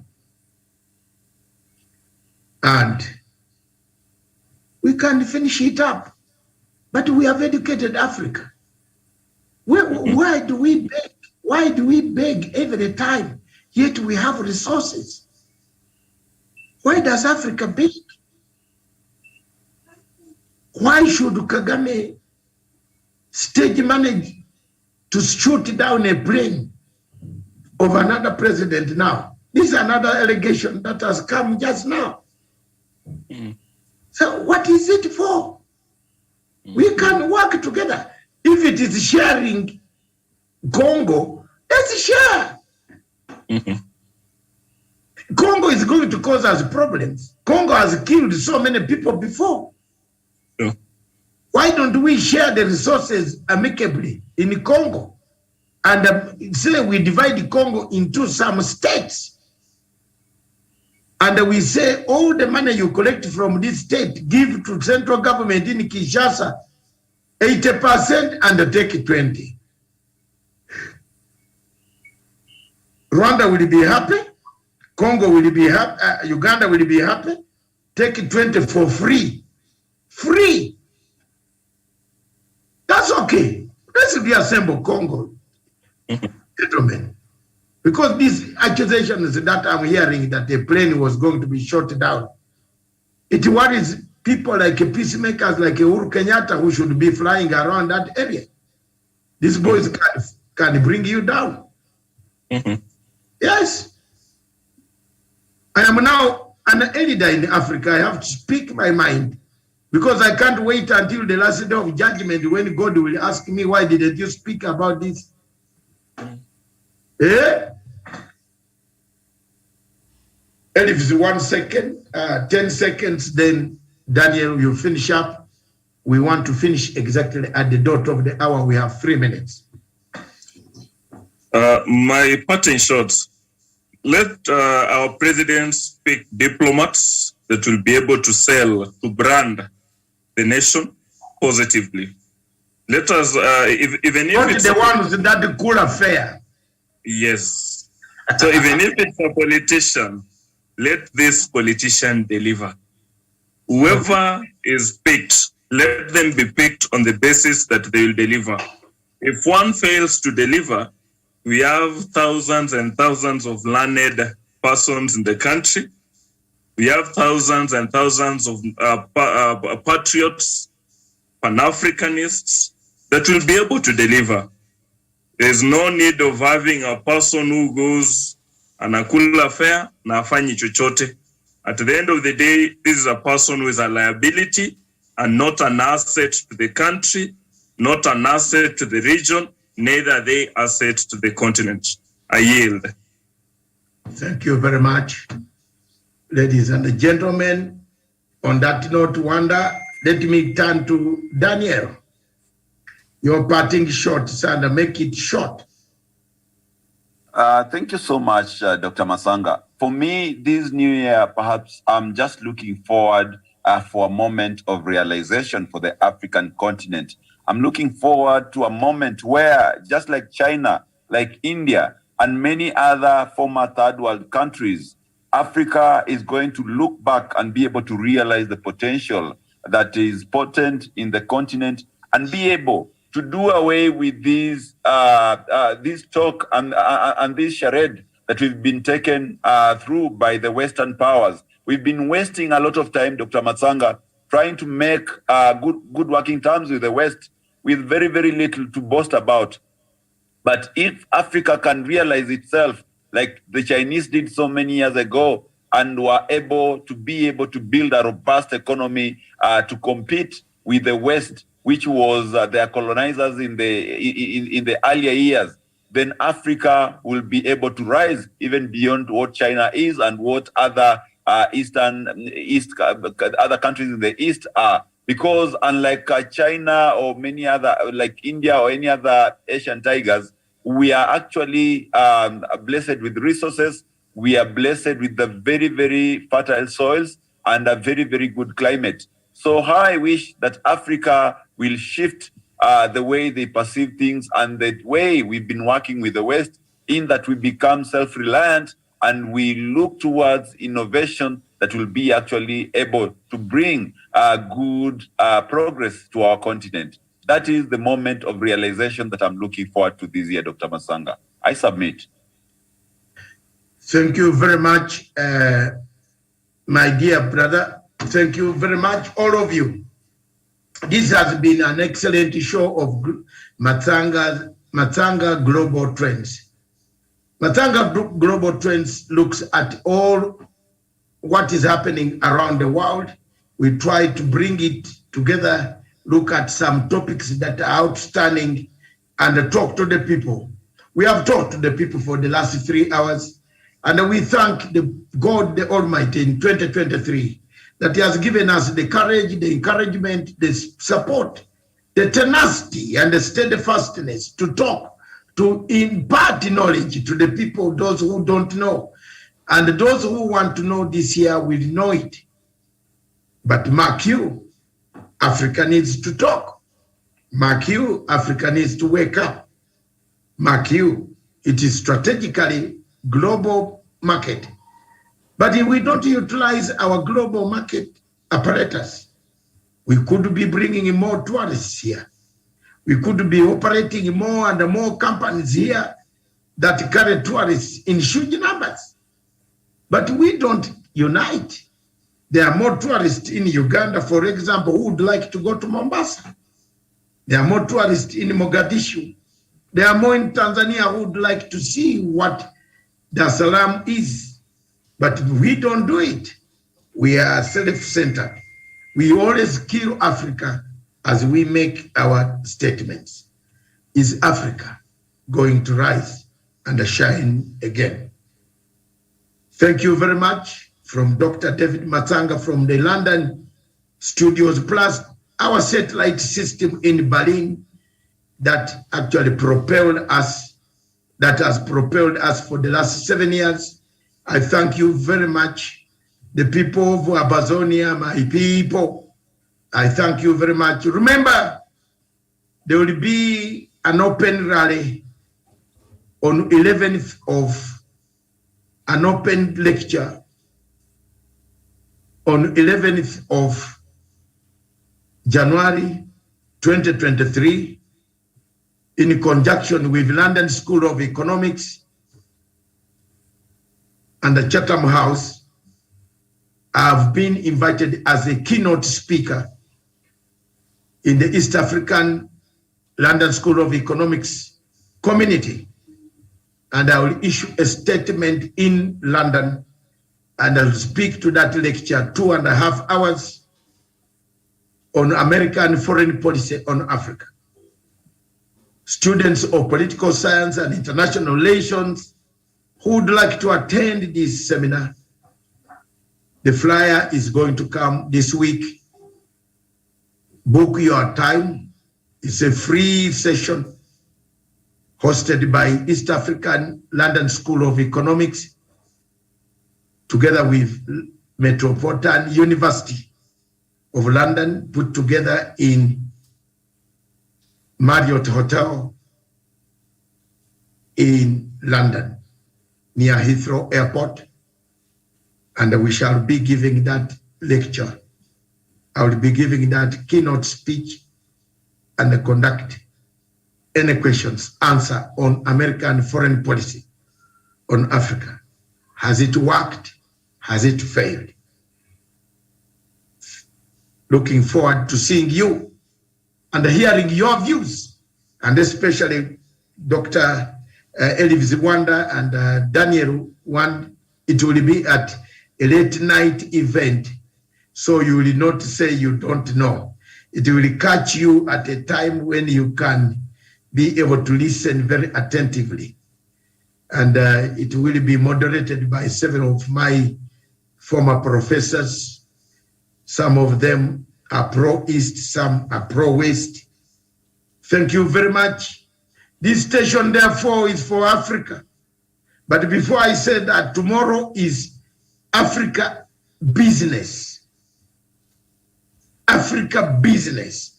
If you're a businessman, a businesswoman, doing business in Africa, across the continent of Africa, and you'd like to advertise your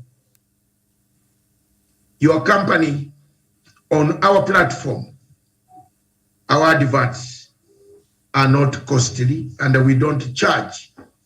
We only look for patriotic Africans, those that are patriotic. Please feel free to send us your logo. And as we speak, we shall rotate as much as possible your logo and your company and what you do. If you have a hotel, you have anything that you want to advertise, you have a hotel at the coast, you have a hotel at the lake, you have so many, you have any lodge, anywhere, any game reserve that you want to advertise, this platform is there for you to advertise those facilities. And also we need more tourists, we need more investors. Africa needs more investors, but be careful. Don't bring investors that falter, that alter, that filter, that alter the face and destroy the Pan-African zeal. Remember, Musukule fair, don't eat fair. Ambassadors abroad, we select you not to eat fair. We select you to say, my country doesn't like this. But don't eat fair. When it comes to voting, then you say you abstain. Your fare should be brought back to the country for the Kenya Revenue Authority to tax it, or Uganda Revenue Authority, or Somali Revenue Authority, or South African Revenue Authority, or Zimbabwe Revenue Authority, for them to tax that money. We look forward to a better 2023. This station is for Africa, by Africa, with Africa. Ciao. Thank you.